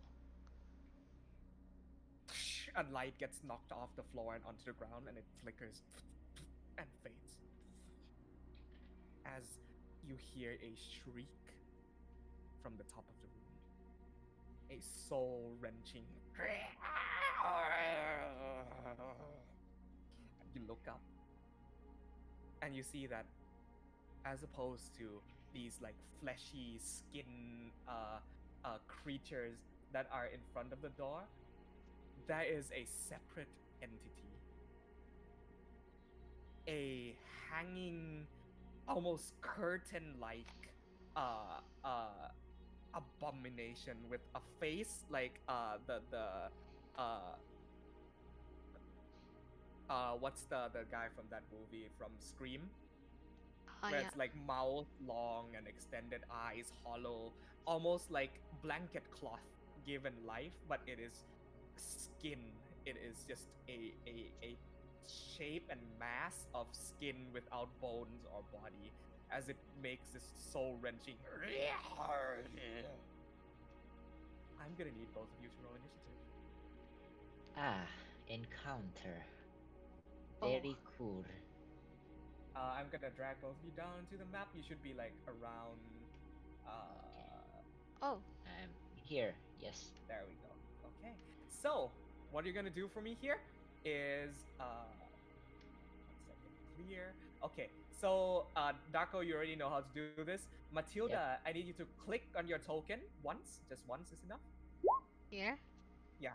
And then go to your character sheet All right. and then click on initiative. It should be in the middle top. Okay. Initiative. Mhm. Oh yeah. So I have to click on Yes. initiative. Yes, sir. There you go. Good job. That's a 9. Oof. Okay, I'll roll for the monsters. Oof. That's a 15 and 5 for these homunculi. Okay. All right, so pretty even spread here. All right, prepare your turns as I get some combat music in this bitch.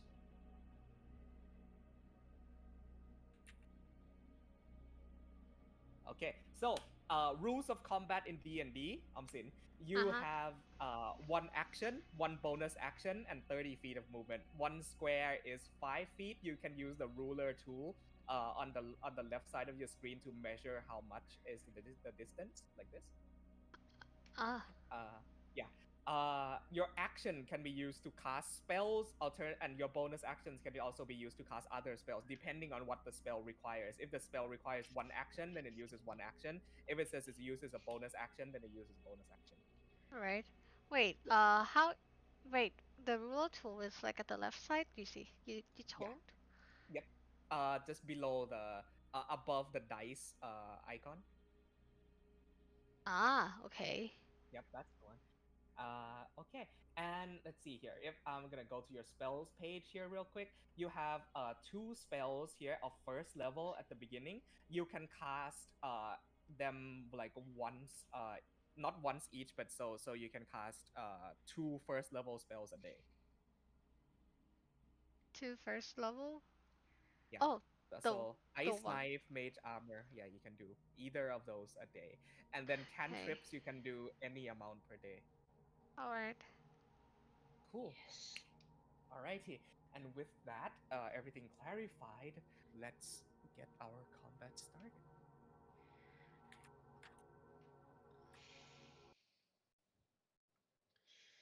I hope that doesn't. Darko,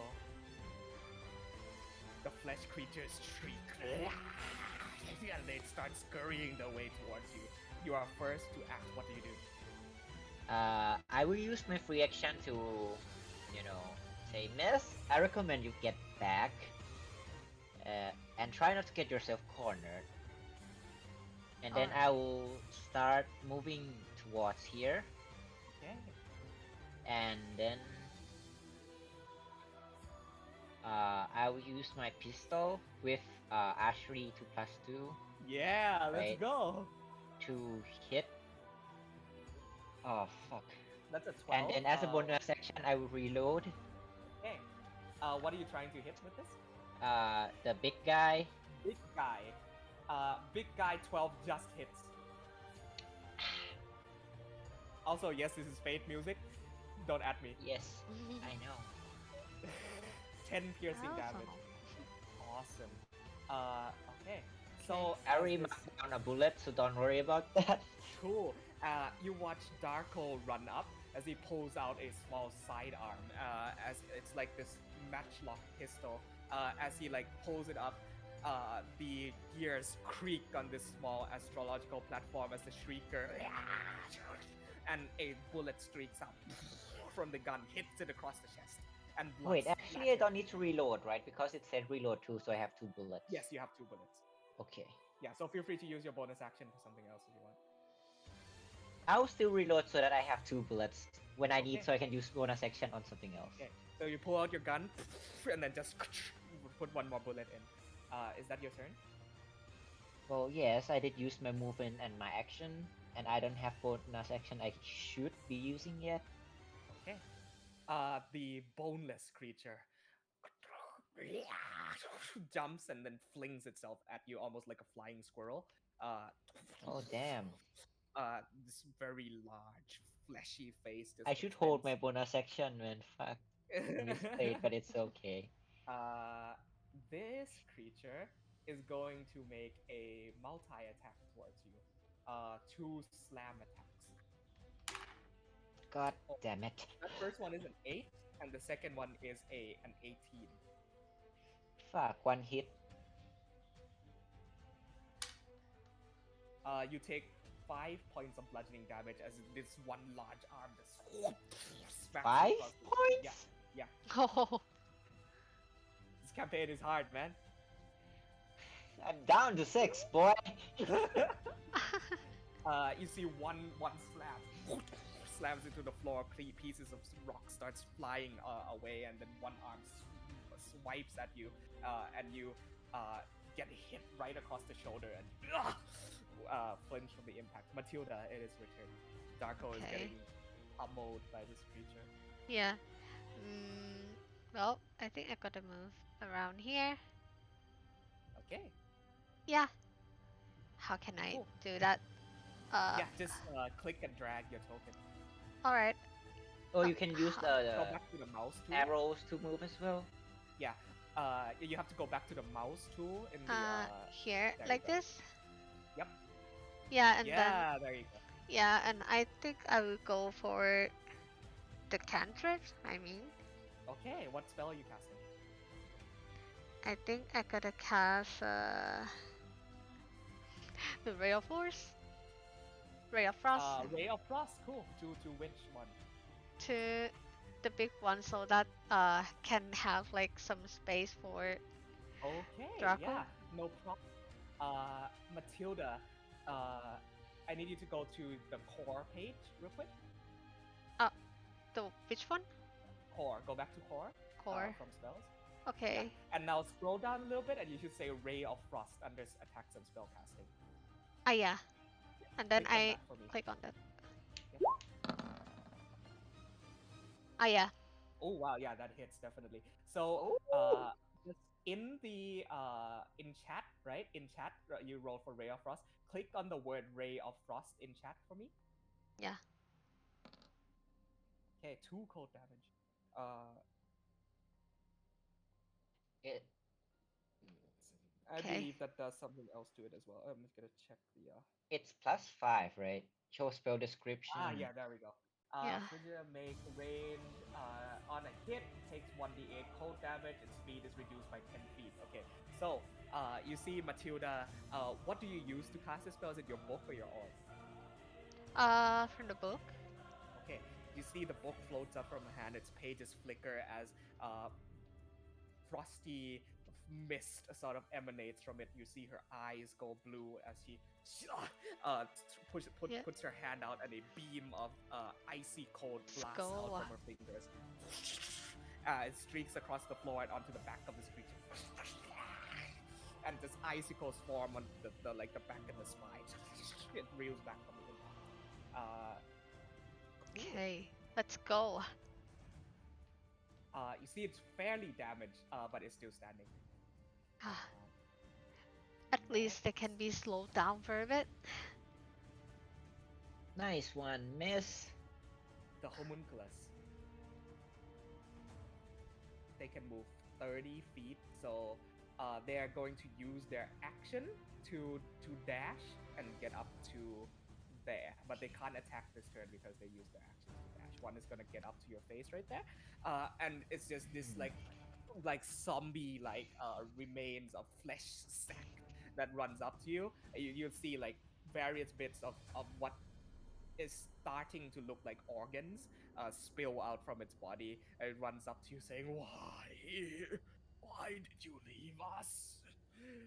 And that's their turn. Darkle, back to you. If I use disengage, should I disengage from both of them or just one of them? Both of them. You don't take attacks of opportunity if you disengage. Alright. I'll use disengage. It takes an action, right? Yes, sir. Let's see. How far can I go?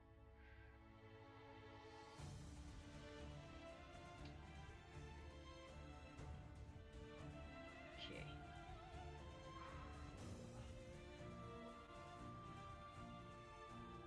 Can I just walk past through them or no? You can. You can walk past them. You just can't inhabit the same space. Alright.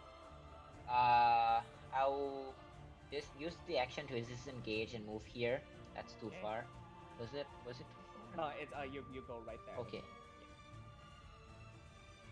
Right, and then I'll use my bonus action to use second wind to heal. Roll hit dice. It's a 1d10, so +1. +6 damage, I'm back to full health. Sad. You're back to full health. Cool. So Yes. you like a football player tackle with your shoulders past these two and just run and slide as you like focus on the inner strength inside you. Breathe, and your wounds start to patch up and heal. Hold on a bit, miss. That's your turn? Yep. So I can't do anything more, right? I use my action, I use all of my movement, and I did bonus action. Okay. So here's where the positioning comes into some interesting implications. You are standing in an area where there is like, wires and pieces that are floating and circulating in the air. This creature is technically larger than able to fit into that space. And so it is going to jump right there and attach. Actually, it can only move 20 feet. That makes yes, it because frost. Yeah, it feels jumps bad. and attaches to like They got cold. attaches to the astronomical wheel and cogs, and is going to make attacks at you with 3/4 cover. Now, we never used 3/4 cover before in FBI. You use a lot because I'm a gunner, you know that, Oh right? shit! Yeah. So with 3/4 cover, you get +5 to your AC because it is trying to strike you through a wall or an object where it can't see you through fully. Right. Okay, so it's gonna make 2 attacks on you again. You have +5 to your AC for these 2 attacks. That's my end game for last campaign AC. So have fun. Yep. Yeah, those are not gonna. Yeah, no. That's a 14 and a 10. You see, like its claws just reach down and through the slits, and you just dodge out of the way of each of them. It just screams in your face. Matilda, it is back to your turn. Okay. Oh. Does she know about disengaging and whatnot? You can, instead of attacking, use your action to disengage. So what that means is if you like run away from an enemy, it Mhm. can attack you with its reaction. But Oh. what disengaging does means you can move away from an enemy without it attacking you. Now, you don't have to. You can just like attack the enemy in front of you and hope that it dies. And so you don't Quarter need to. me. Yeah. Yeah. Let me look at your features. Like, you might have something at level 1. Take a look at.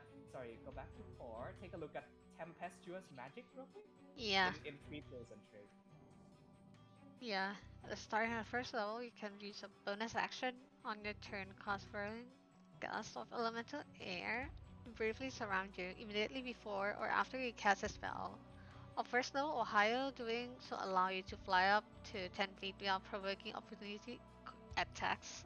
So if you use your bonus action to do tempestuous magic and cast a first level spell, you can fly up 10 feet and not get attacked by opportunity. Yeah, I would do Yeah. Yeah, look at our girl go learning D&D. Let's go. Yes. Well, Yeah. And then you can move somewhere that doesn't, provoke attacks and have fun. Yeah. Yeah.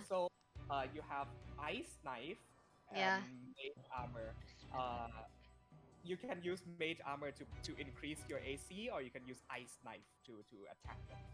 Up to you. Either way, at the end of this turn, you're going to be flying up 10 feet and not getting attacked. Okay. I would go for ice knife. You know. Okay, cool. So, Darko, you watch as winds of frost start to surround her body as her eyes glow blue, like a storm of an ice storm, essentially, like frost over the ground.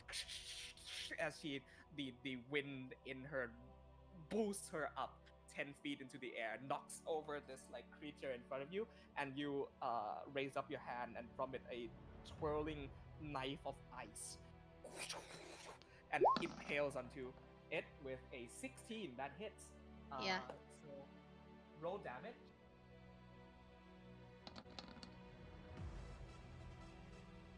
Is it? Yes, that's Let's correct. go. It has to succeed a DC 13 dexterity save, or it's going to take 17 cold damage. So mark down one first level first mark. Oh yeah.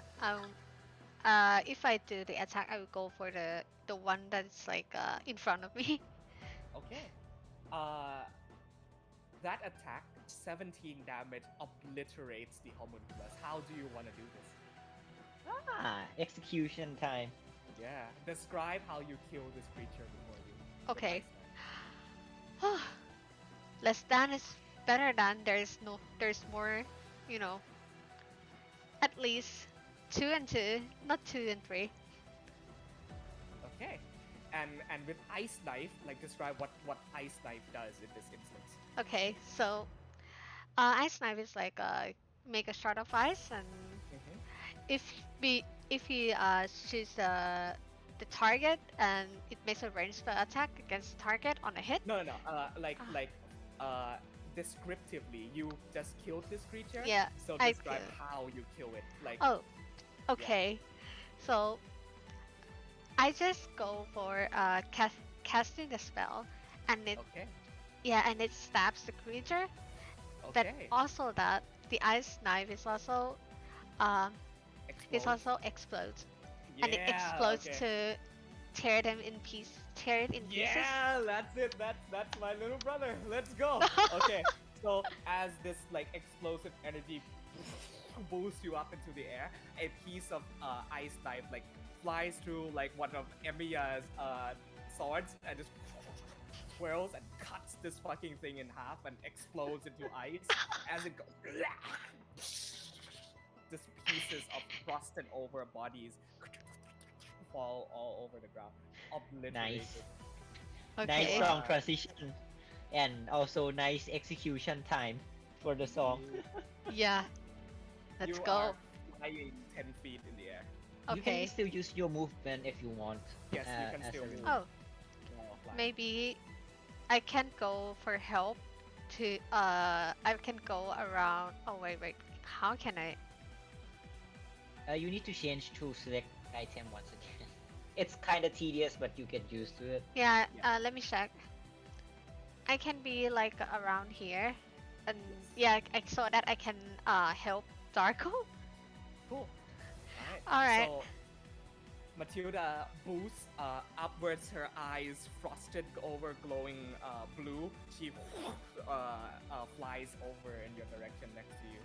You feel icy chill air on your back as you like look back. You see her floating behind you as this creature is like stabbing down at you with its arms missing like. You're quite special, aren't you, miss? Well, because you know, I'm a mage, as you say. Yeah, she says that, but you know, no ordinary mage can fucking do that. Just leave it, and you will see after that. I'll take your word for it.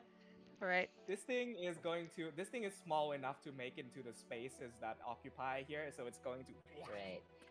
And just like almost its body transmorphs and liquefies and almost like what's it like venom and comes up to in front of you and is going to take a bite out of you. So what happens is the face where it's like completely smooth over and just skin like opens up into a massive jaw and is going to bite down on you, Darko. Right. This is without 3/4 cover. I know. Oh, that's not gonna hit. That's a 10. Yeah, it's not hit. Yeah, so it bites onto a piece of steel and just takes a chunk off of this structure. That's its turn. Darko, back to you. Ma'am, can you do that ice thingy again or no? Oh, well, I can do that. Alright. I used my uh bonus action to use phase step because I'm fate touched. Oh yeah! Fuck yeah, man! Nice. I'll teleport over there. Okay, what does your face step look like? Because for Nos, it was like this icy wind. For what's it look like for Darko?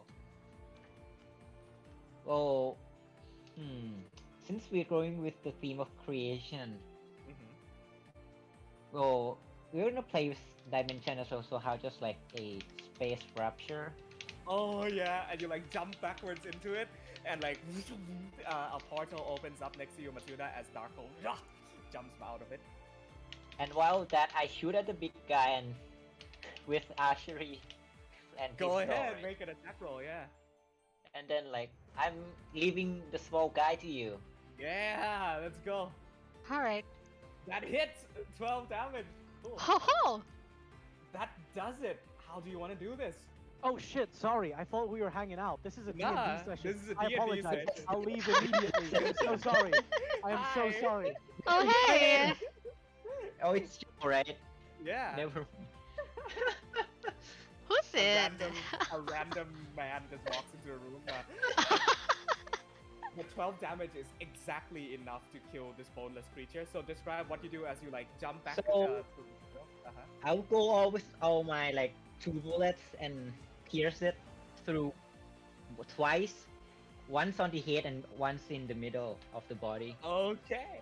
So you as you jump down into the portal, there's some cool imagery that I'm gonna add on to it. Like before the portal disappears, a gun peeks out of it and shoots it on the body once it goes as it does, you emerge out of the other side of the portal, look down into where you came out of and shoot a bullet into the portal. And Matilda, you watch as a bullet Oh, streaks out the portal that Darko came out of and just splashes through the head of this creature, like whoa. blood all over as it goes and falls over backwards. Whoa, that's. Well, you're kinda special too, huh? Well, I was here for a reason, you know. I know. And Alright, then the big Matilda. guy's I'll out. Oh yeah, you can I'll move still. move. Yeah, I will use my movement here to lure it so that it doesn't interrupt Matilda while spellcasting. Okay. Alrighty, Matilda, Alright, back to you. so wait. I gotta use the. Okay, for the last time, I will go for Ray of Frost again. Okay, now roll to hit. 15. Yeah. 15 on Homunculus hits. Roll damage. Yeah. Not quite enough to take it down, but close. As you Ah. a beam of frost strikes down onto its body, it like reels backwards. Ice forms on the front of its chest, and it goes. I recommend movement every turn to reposition yourself as a advice. Yeah, plus you're Okay. flying, so. And oh, so I can also move after this, Yes, yes, you can. Yes. and then I will go for around here so that I can. It's like a surrounding or something. Yeah. Oh, oh! Okay.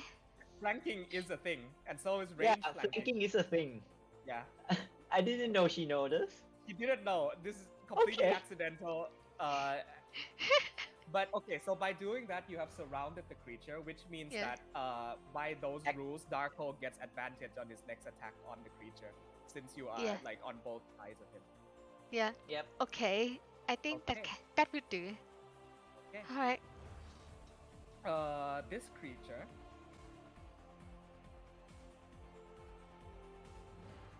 Okay, you see,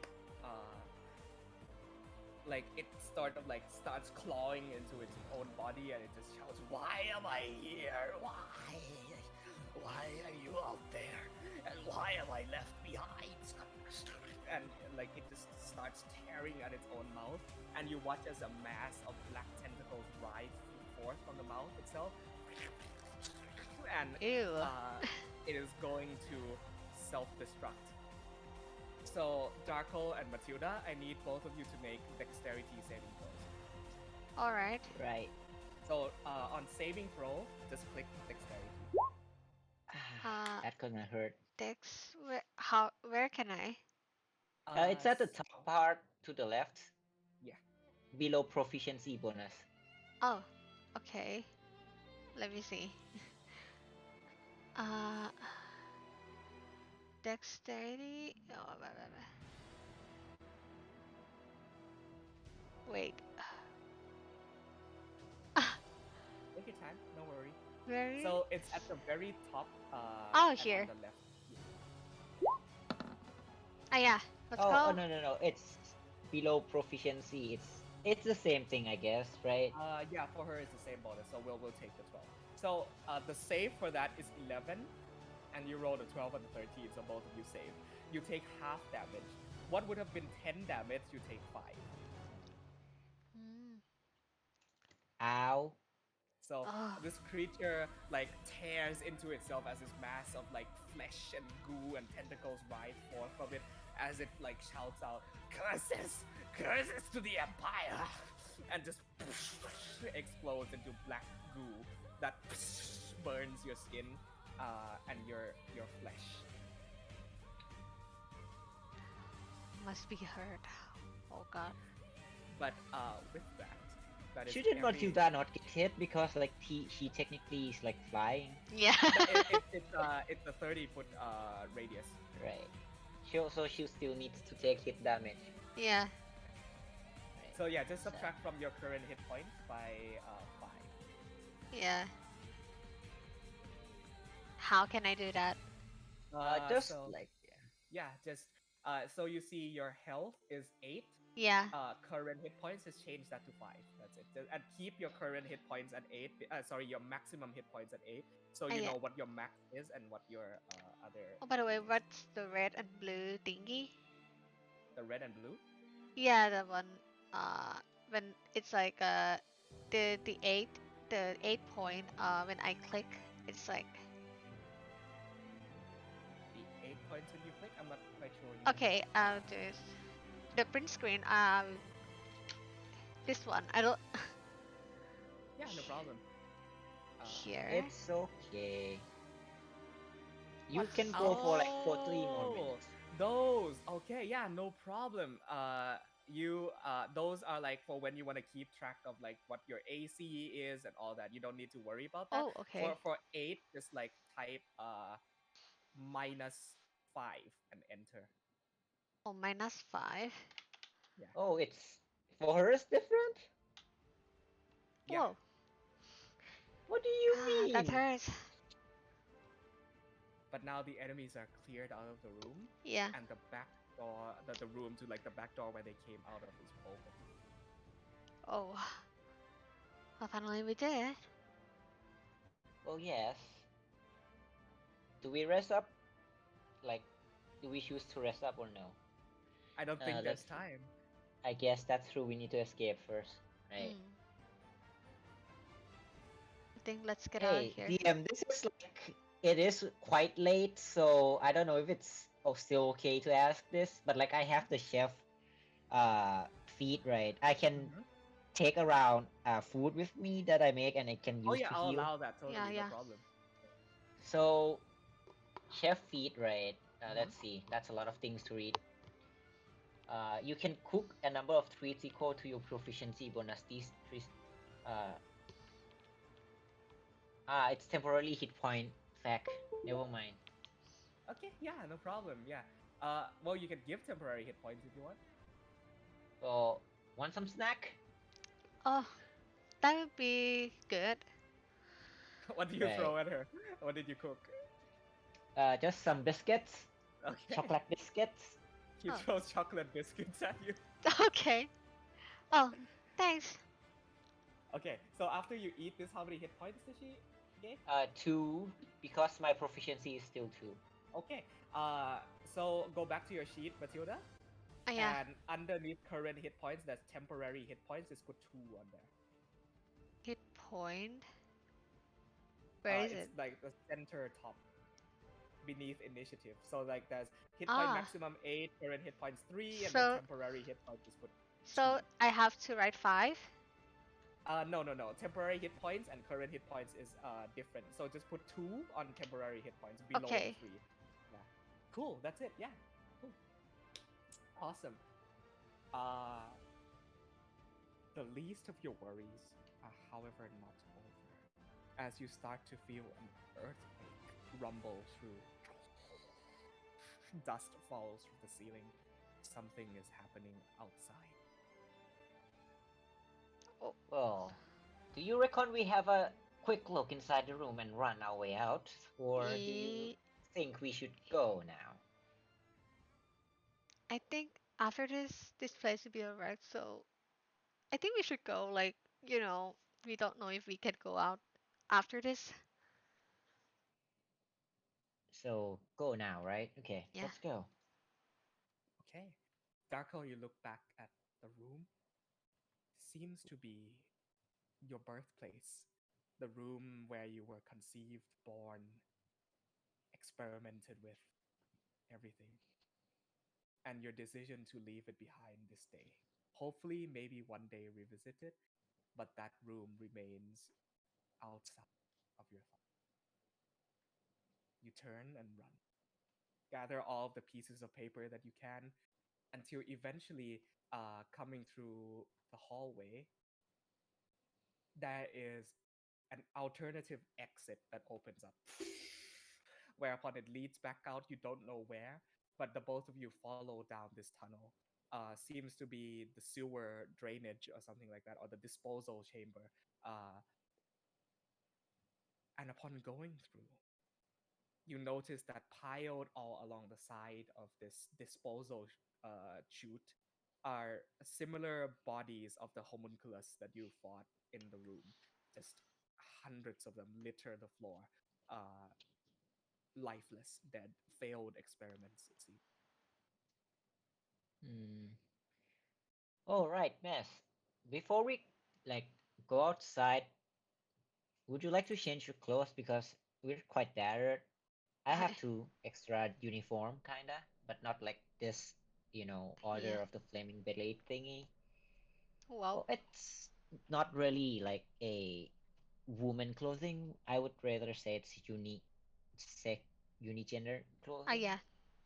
Well, So yeah. if it's like that in the case, maybe yeah.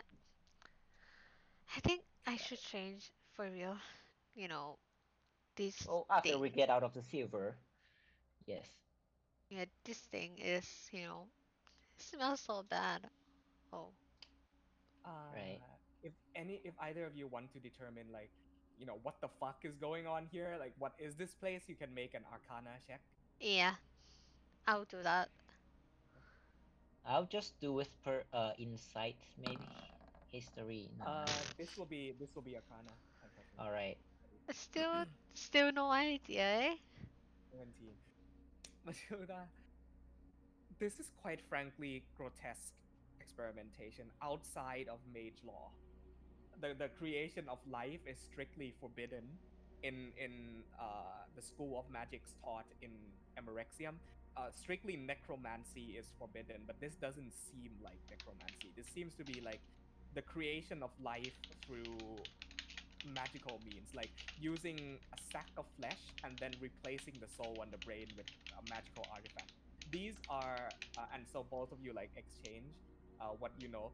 Darko, you know these to be homunculi, and homunculi are like creatures and sacks of flesh made with magic and given conscience through magic. It is very difficult to get right. You don't know why the Empire was making homunculi down here, but the fact that they were in the same chamber as you and the fact that you came out alive means that these were probably either failed test subjects, prototypes, or something leading up to you and Mira. Oh, Well, Just the disgusting aspect of all the lives lost in leading up to the two of you. are you wondering what happened here, Miss? uh, it seems like actually this kind of things I've never seen before, but as you see, in the law, in mage law, the things like necromancy is like really forbidden, but this thing, it's kind of new. I never think Well, that. I'm it confused. is. I would say, like, as we were running through the sewage, right? I would say it's not really necromancy, you know. You Yeah, know about alchemy and stuff, right? This is yeah. along those lines. It's seems like creation of life is what they're after. And seeing as I came from here with another partner in crime, maybe, if to say, well, we probably are what they accomplish and succeed in making. Interesting, don't you think? It sounds. Yeah, Well, if what we found is correct, it means that I'm artificial. artificial, like Yes, artificial organisms or something. Yeah, yes, but it's still a confusion for me. But yeah, I think I should. I think I should do some of the searching, but it's out of time, so maybe we have yes, to go. yeah. Hopefully, by the time we came back, we can revisit this place, maybe. But Yeah, only hopefully. time will tell. Time will tell. The two of Yeah, you run. So you leave behind the College of Emerexium behind you. You run and run and run and run for what feels like 10, 20 minutes. The sound of rumbling behind you silences. And eventually you reach an opening. What greets you on the other side is fresh air, and the silver entrance leads out to sort of a mountainous, rocky area. The disposal of the disposal pipe leads out to this rocky cliffside where the two of you emerge from. Perception checks, both of you. Yes. Perception. 15.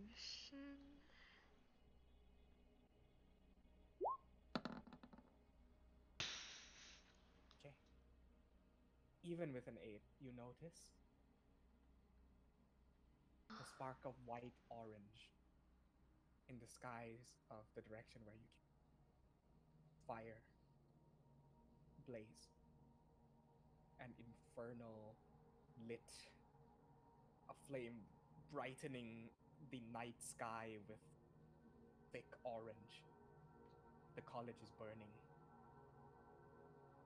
What's going on? Well, what did I tell you? Like what I said, this empire isn't the nicest place to stay. Why did they do that?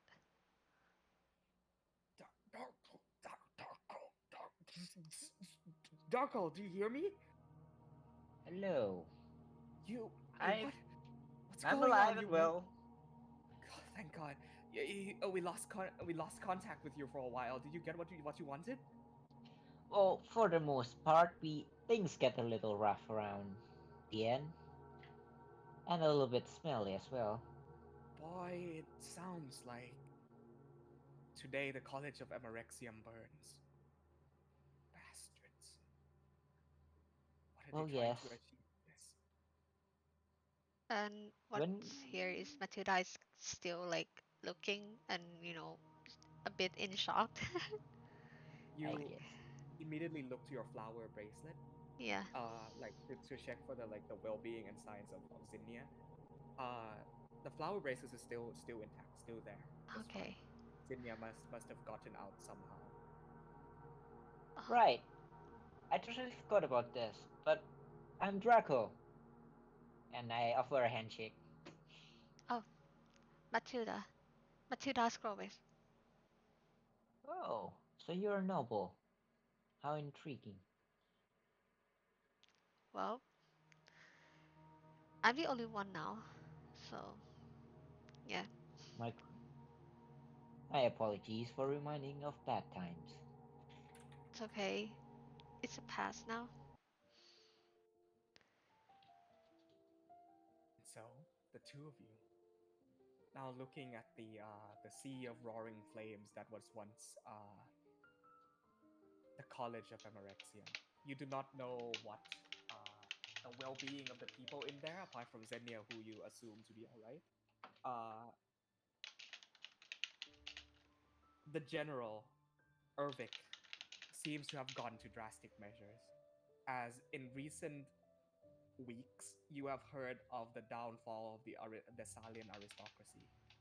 Not an immediate downfall, but a coup, where the royal family was taken down from uh, the royal palace and replaced with the military general and a new king who now sits on the throne of Thessalia.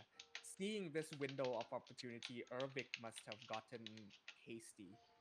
And so, as if to remind Berelia of their former glories, decided to infiltrate Emerexium and do something in this power to remind the nation of Berelia to stand back up in this window of opportunity. What that costs is beyond doubt the greatest disaster that has ever befallen Emerexium in generations. The college burns, and so does it the library, and everything that you have grown up knowing, Matilda. You watch as it goes ablaze in fire. All those memories, the books, the classrooms, the students, everything. And you stand before the flames as a grim reminder that you may not have anywhere to go back to after this. Well, I guess I have nowhere to go, eh? Are we right now like at some town? Because like we did definitely get out of there, right? You are not at a town. You are at a mountain area that comes out of Emerexium. Oh, I thought we time skip because you said that like we heard the news of the downfall of the No, no, no, college and no, all. no, no. That's like background for right now. All Yeah, right, okay. yeah. Well, who knows? By the time you came back again, it might be rebuilt, and maybe your friend will come back here again. Yeah, hope so. But, well, what I have to do is to do what I should do. Another I next guess. writing. Hmm, I'm sure. But you should know by now that this empire is not exactly good, and it is not exactly evil either. There's both good and bad. The people there, your friends, they're probably the good people. But inside, it's pretty much rotten as you saw. So, make sure to be wary of your decisions. Yeah, After we reach the town, I guess we will be on our way. Till we meet again, maybe? right. Thanks for the reminder, though. Yes. But, Mira's voice yeah. tunes in. Darko, we managed to extract a piece of information before the college went down. Oh, you work fast, don't you? We do what we can. I'll also be going to this next task. That is a train that is heading out of the Lorei'an Plains. Seemingly so before the Chancellor of the Academy was captured by the Flaming Blades, he uttered that there is an important cargo on that train. Hmm, that's weird. Why would he do that? Darko, we have to find out what that cargo is. This may very well be life and death for the Empire. Hope, I do hope that it's for the better empire, not this mess we're seeing. Dear, can you put me on so that the other girl can also hear? Sure. Hey, Um, Matilda, Yeah? care to listen for a bit? Oh, well, sure. uh, so Darko, you take your earpiece out, and you see that it is like an engraving piece of technology with a crystal, a small piece of crystal on the end of it, and you twist one of the cogs, and like appears before you is a hologram projection of a what does Eldora look like? She's a red hair Uh-huh. lady who's in her 30s. She's pretty rough.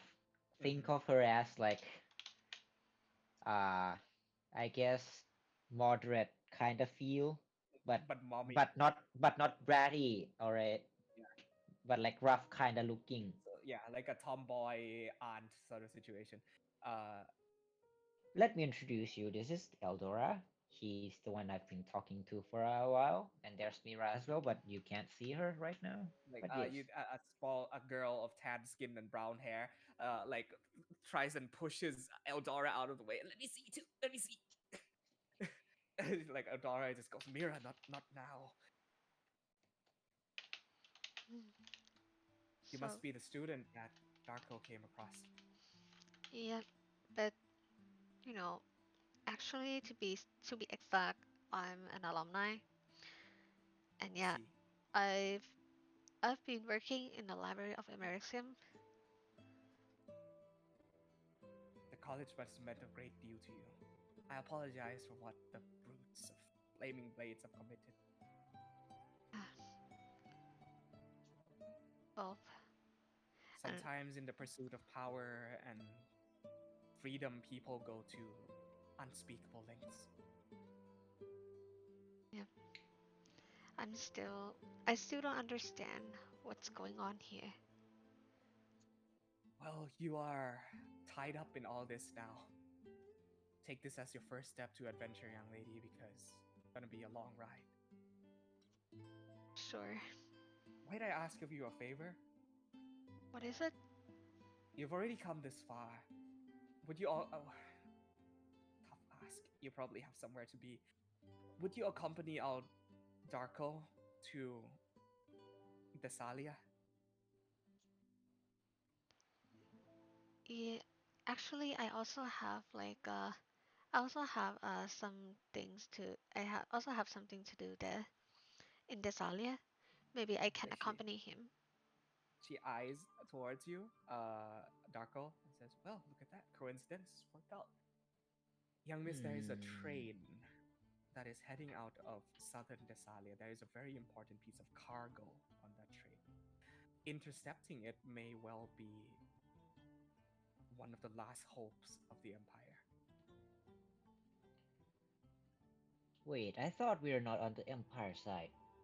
Are we on it this side We are now? on the living's side, Darko. Sure, So whichever Mom. artifact does not. I'm not your. How many times do I. That's for later. You technically are. I'm not your mother, Darko. Can we have this conversation when a stranger is not in front of us, please?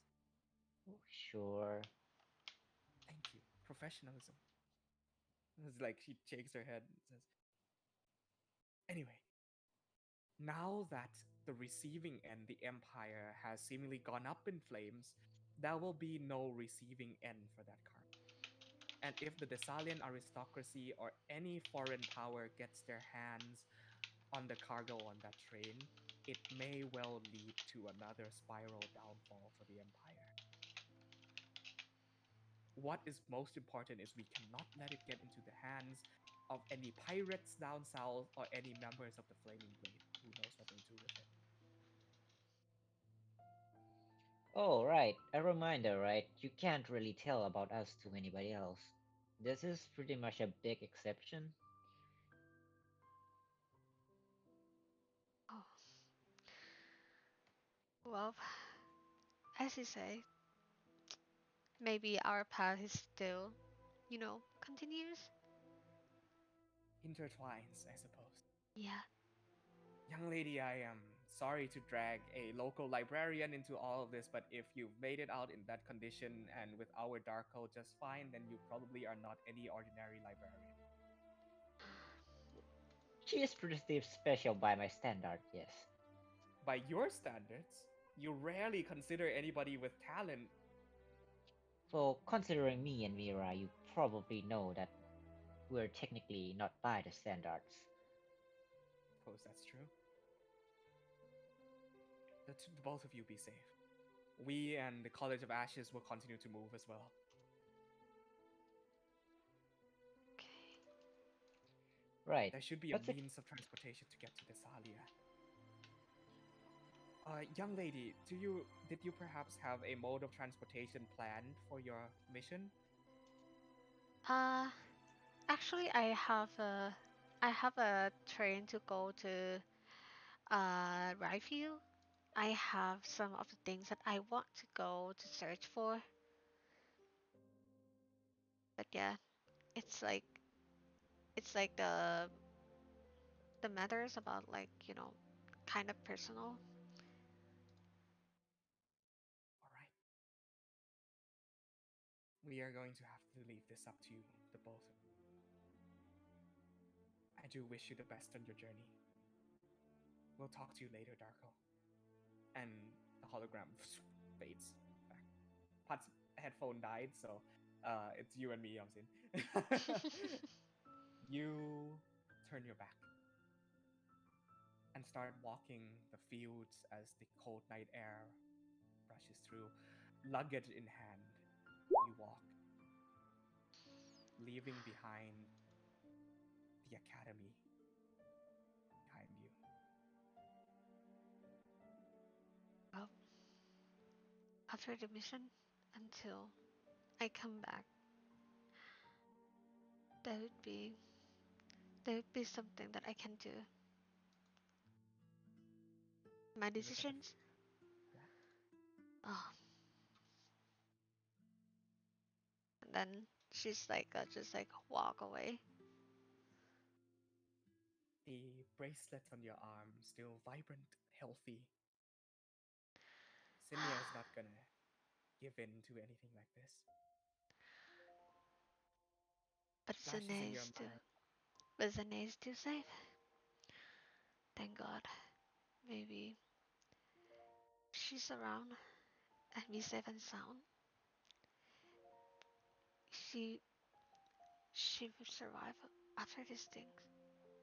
I You hope. look up at the sky, and flakes of snow fall in the middle of summer. Strange. As if Kinda. grieving for a lost the sky cries tonight. Flakes fall down onto your arm and head, gets cold, and the fire rages onwards behind you. Kinda You opposite. Kinda opposite, huh? Snow in summer. close your eyes, images of the library of uh, Xenia, like hugging you, like showing you her greenhouse, which is probably not there anymore. Yeah.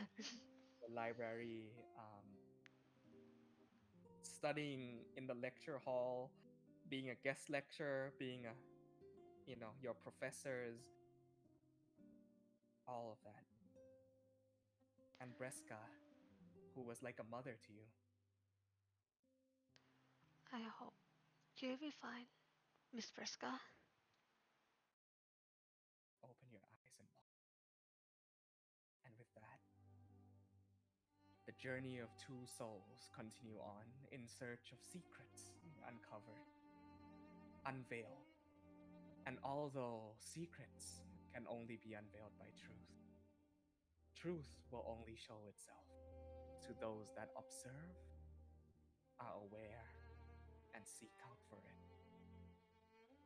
Tonight, a secret is uncovered. You two alone know.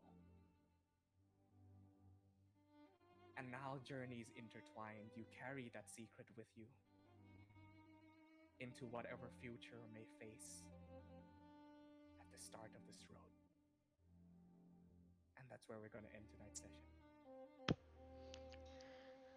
Okay.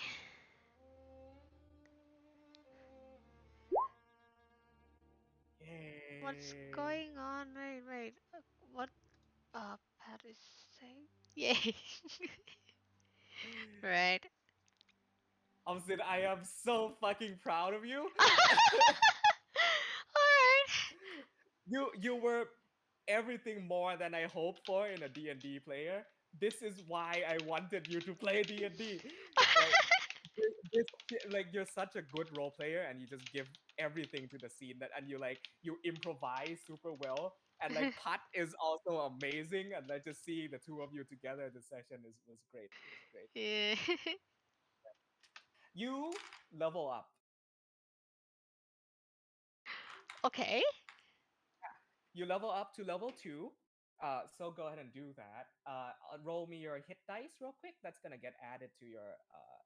So in your sheet, Dice? Oh yeah, yeah, in my just sheet. yeah. So a couple of things. Yes, you do get a long rest. So go back to your core very quickly. Ah yeah. Core page. Yep, and then take the 2 temporary hit points away, and then your hit point max comes back up to 8. Hit points maximum? Yeah, it comes back to 8. Because you have had a long rest. Now, at the top of your sheet on the right, you see level 1. You're gonna like make that level 2. Alright. Okay, and after that, yeah. So below temporary hit points, there's a box that says hit dice. Ah yeah. Just click on the word hit dice. Like this? Yeah, that's it. 5. Okay, so add 5 to your current maximum hit points. So 8 plus 5 is 13. So So your new health is now 13. wait. So hit point max is 11. Uh, 5 plus 8 is 13. Oh, 13. All right. Okay, with a quick charge, I need you to help me You're because I back. totally, yeah, I totally forgot about I'm gonna be your honest with passing. you. You're better than PJ. What? What? Yeah, I think PJ maybe. Yeah, I think PJ is watching the stream. Mm. Hey, Oh, Lion Boy. I've been streaming for all the time on Twitch too. Uh-huh. Yeah. right. Hey, Jay said Hello. that. Been fixed. what? I just burned the college, man. Oh, Feels college good. is burned. All right, and yeah, hit point maximum is 13, Yep. and HP, Yeah. So 8 is now 13 as well. the Right. current hit Yeah. points, Current. Yep. 13 also. How do I do multi-classing again? Like, what do I get for Uh. multi-classing? Yeah. So here. Oh, hello. You're all here. Give me a second. We're leveling up the characters. Oh, Uh. I think Darko. that's how he came in. I did the multi-classing for level, right? But like, I still, I don't remember like what I get from it. Oh, ask 30 for your multi-class table. Oh yeah. Okay. So for Bard, you just get all the first level spells and cantrips that Bards get, and Right. you don't get anything else other than spells and the first level feature. So no Right. extra proficiencies, no extra like tool use, like nothing. Okay, very cool. Everything is Ye- okay. Okay. yeah, everything And is fine. for level 2 sorcerer, uh, let's see here. Love the sauce. Sauce. Sauce, the sauce. Hmm. Dude, I Ah, really love so it. many things. So many things. Ooh. Okay. Come to first one. Sin. You get wow, okay. You get sorcerer points at level 2. Okay, in the So I'll go show this to you. So back in core, I'm gonna type right here sorcery points, and you have 2 right now. all right. You can spend these points on a number of things. 1 second. Flexible casting, creating spell slot. I'm gonna send you a Yeah, link, and you I need can you to send on read Discord. something. Yeah. Ah. Oh, that Shouldn't be that's a good one. using Yeah. shouldn't be using UA to edit my character sheet. Yeah. Pat's got his level up handled. So Omsin, just go in here and then scroll down until you reach font of magic. Okay. Mhm. Uh, let me see.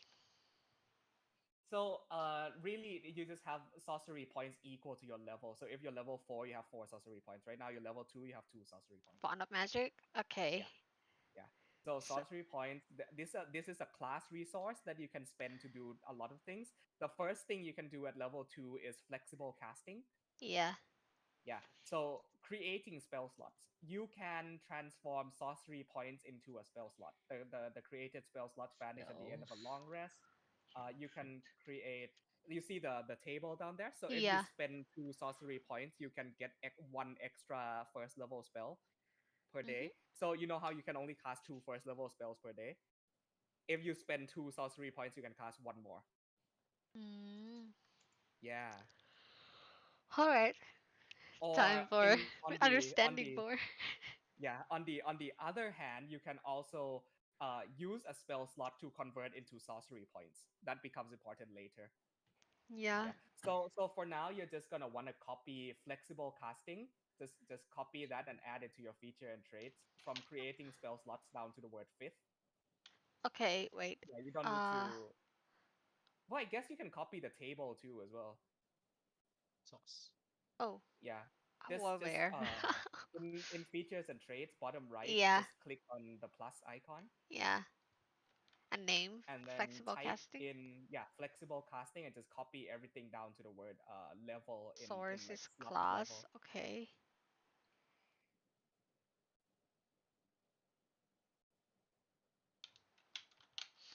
Like this?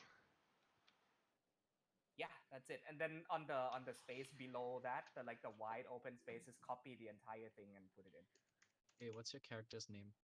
Wait, But white, which one? Uh, Alright. like oh I yeah, can, that's basically Hmm. it. like I can continue. You can. And just copy down converting spell slot to sorcery point as well. Uh, Tony the Tiger. Oh, here. What? Tony the Tiger. There you go. Tony That's done. Boom. This is what happened after he left the All cigar right. industry.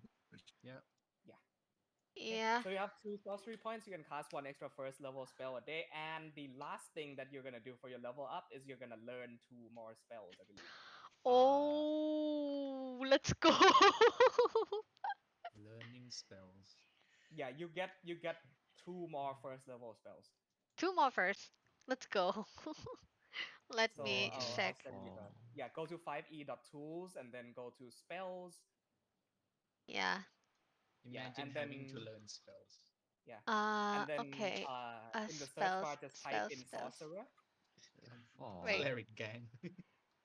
Uh, tools and Imagine having spell slot. Yeah. wait, spells. Oh my god. You Oh, people, lock it. man. I have spell slot. Okay. You people and no spell Wait. slot, man. I have spell slot. Okay. Okay. So in spells, just type in the search bar. There will be like filter and then hide. Just Yeah, type in the filter. search bar sorcerer. Hide Oops, and then wrong press. the class sorcerer. Just type in sorcerer. All right. Type sorcerer into the search bar. Yeah. Identify. And then so you will now see like a bunch of spells below you. You will see name, level, time, school. Click on level. Wait, level. Yeah. Oh, The category name, level, here. time, Oh school. yeah, yeah, Yeah. yeah. Click on it twice so that it like cantrips appear first. Ah, yeah, I see that. Yeah. Yeah. And just scroll down and select 2 first level spells and add that to your to your spell list. Right? Spell. Oh my god, I love this. This. Yeah. I'm gonna give you your manifestations, but you don't know what that is yet. Do, Ha. do we need to hide for this? Yes. Huh? But you can wait till they're done leveling up and then I'll give them their manifest. I mean, you could just fucking privately message them.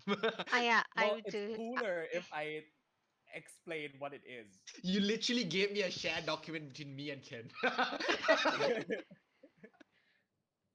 Oh, wait, You wait. fucking message me in chat, dude. Okay. I transitioned my stream into the settings things. Just chatting category. Yeah, I mean. Yes. Hot. What? Wait. Send your token in your I send think your token here. I Thanks. think you told me this one, I got it. Rati. Oh wait, this thingy. Instantaneous. Does attack spells need spell casting ability? Yes. Hmm. If it's 2 hit, then it's plus spell. If it need to hit, then you need to roll it. Need to roll it. Doesn't you don't need to roll it. And Oh, So it's that's fine. charisma. Damage. Usually- What is it again? Usually AOE spell need lowering. No, doesn't need lowering. Lowering to hit. Damage. And What's the damage?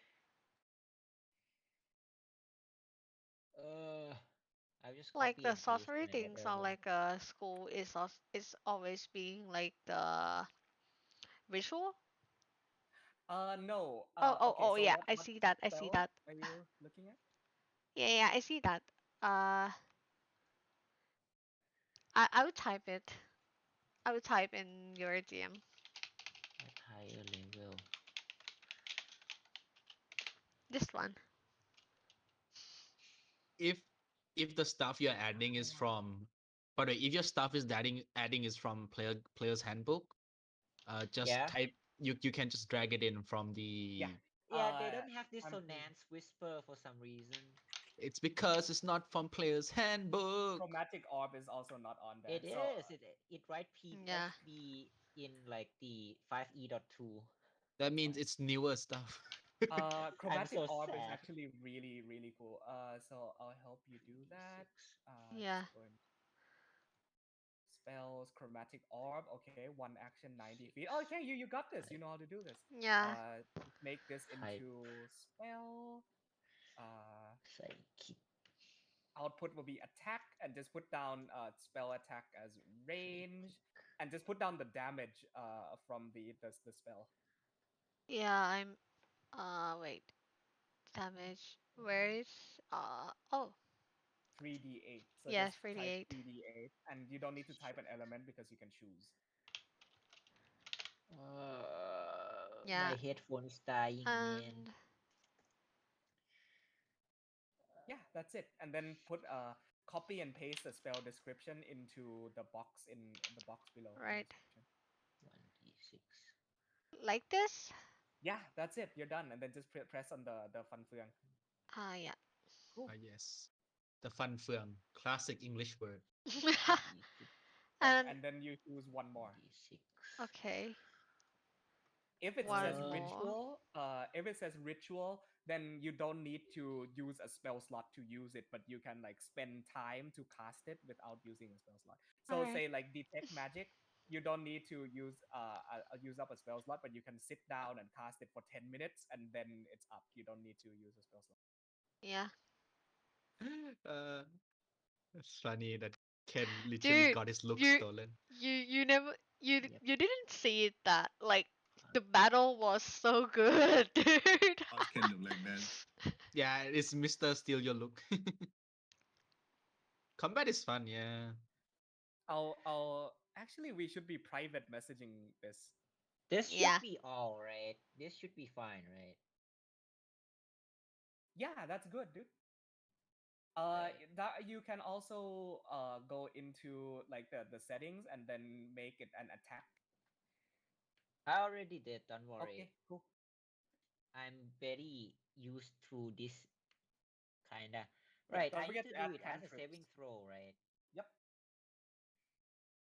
Right. I don't remember how to do it as a saving throw. Fuck. Let Let me take a look. Should be a saving throw next to the proficiency, down below the proficiency bonus. Because like the spells need to be manually input, right? I don't remember how to make it a saving throw. Oh, you can put saving You can throw in add the you spell can detail. Yes. yeah, you can add it. It'll say like, oh, you require saving throw, Yeah, and you'll it's just like it's right there. It's above a higher level casting. Oh, right. Yeah. That's quite far down. Yeah, you see Saving that Oh, throw. kind of It's Ratty, 30. this one seems interesting. what spell? Yes, Yes, it's Yes. Jay, very interesting. Jay, speak, make some noise. Hello. Oh, What okay, the fine, fine. fuck, man? This is Idiot. basic. This is basically what I'm doing, Jay.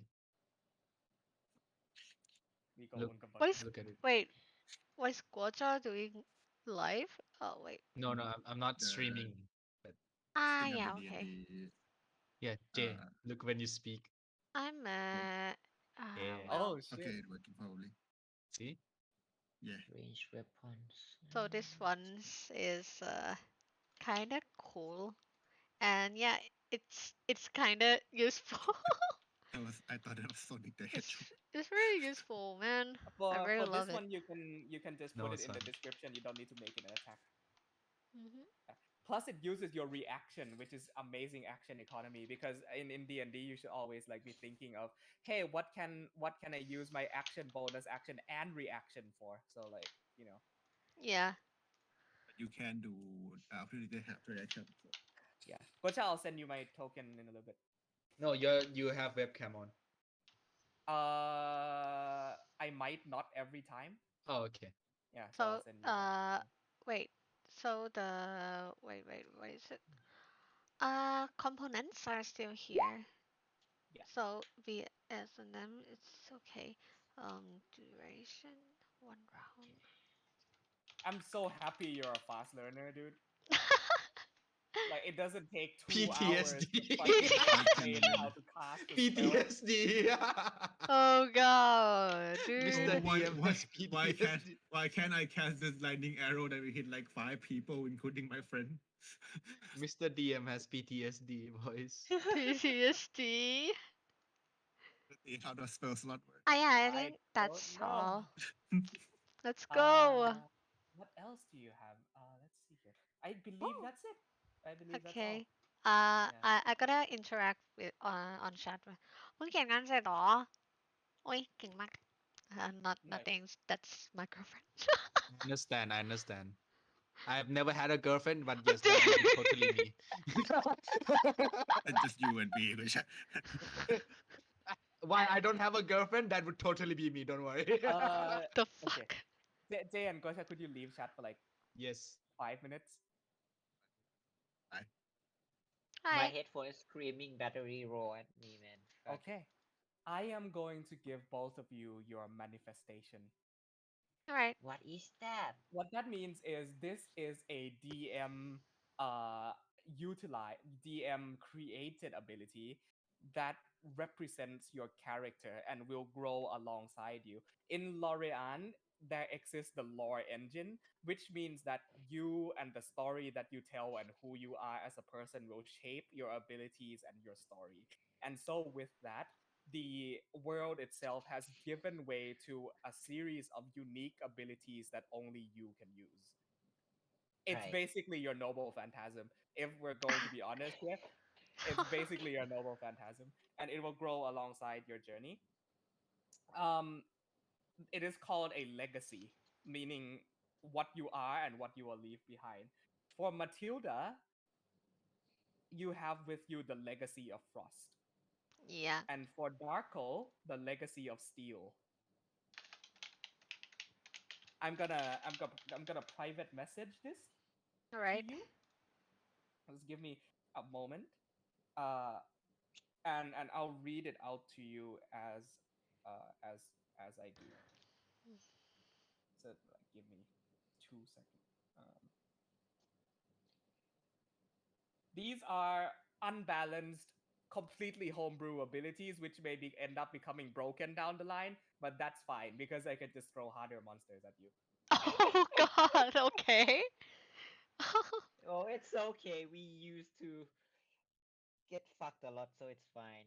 That's part of the experience.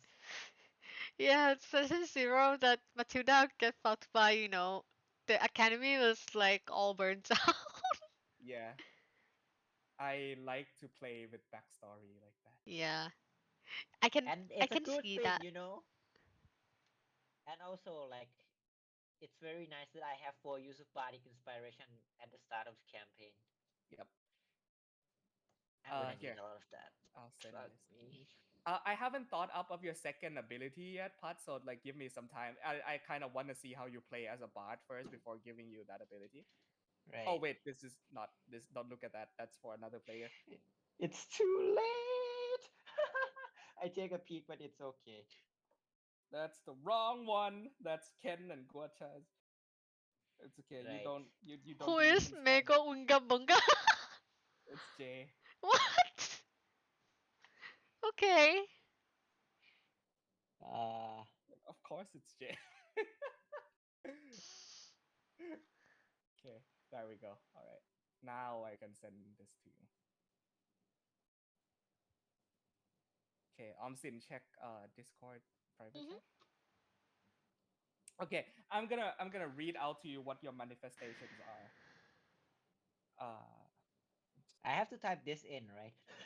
Yes, unfortunately you do. Uh, okay, Okay. so for Matilda, you are granted the legacy of frost. Your first ability is called Flash Freeze. Yeah. Uh, and this ability you described using in your backstory, so I am just giving it to you. You can once per day, as an action, turn a space of 10 cubic feet into frozen solid ice. If the targeted area is a body of water, the range is doubled. Any creature within the space has to make a DC 12 Constitution saving throw or be frozen solid until the end of your next turn. Oh god, okay. Mhm. Your second ability is called Ice Origin. You can change any of the elements of your spell to cold damage instead of other elemental damage. For instance, Fireball will turn into like an ice bomb detonation. Oh, so it's like if I use another elemental spell, Yeah, you Okay, can choose I for can it to be choose. ice instead. Because I Damn. was like, man, there's like not a lot of ice spells in D and Yeah, D, and if yeah, you want to specifically be an ice mage, you're gonna like miss out on a lot of good spells. yeah. So you can like if you pick fireball, we can turn that into like frostball or something like that. Nice. And for Darkle, Legacy of Steel, your oh wait, I have given you two abilities. Your first ability is called Dauntless Enchanter. Once per long rest, anybody who is granted once per short rest, sorry, anybody who is granted your bardic inspiration can add 1d4 temporary hit points. Additionally, constructs and non-humanoids can be given bardic inspiration by you. Right. And So yeah, I can see how that plays far into the campaign, but exactly. yeah. Yeah. So like as every time you're giving inspiration to somebody, it's not exactly like using music, but you're enchanting them with extra Right. So abilities. those Yeah. do I use the bardic inspiration during the short rest or after the short rest? Uh, so any like you can make any bardic inspiration you use because you can use four per day, right? Per long rest Yeah, you can until use I'm per like level 10. yeah for each per short rest you can use one of those to give temporary hit points to other people. Right. But the whole like constructs and non-humanoids can be given bardic inspiration. That's just permanent. Oh, so it's like just extra damage roll die. Basically, yeah. Like if you want to inspire a machine, you can do that. Or additionally, like a sentient item, you can also give inspiration to. But I can't like can I just like bardic inspiration my weapon? I'll allow that if your weapon Like becomes a big deal enough. Yeah, right. yeah. And So then yeah. yeah, for creation magic thingy, right? Mhm. I don't quite understand it. So, in any checks that has to do with the creation of weapons, parts, and gears, you make a roll. You can add your bardic inspiration dice to the roll. Right. When I'm making things, right? Yeah, With you can add your bardic inspiration dice to the roll. right. There we go. Yeah, that's done. Cool. It sounds So yeah. cool and dandy, right? But like for the Dauntless Enchanter, right? Mm-hmm.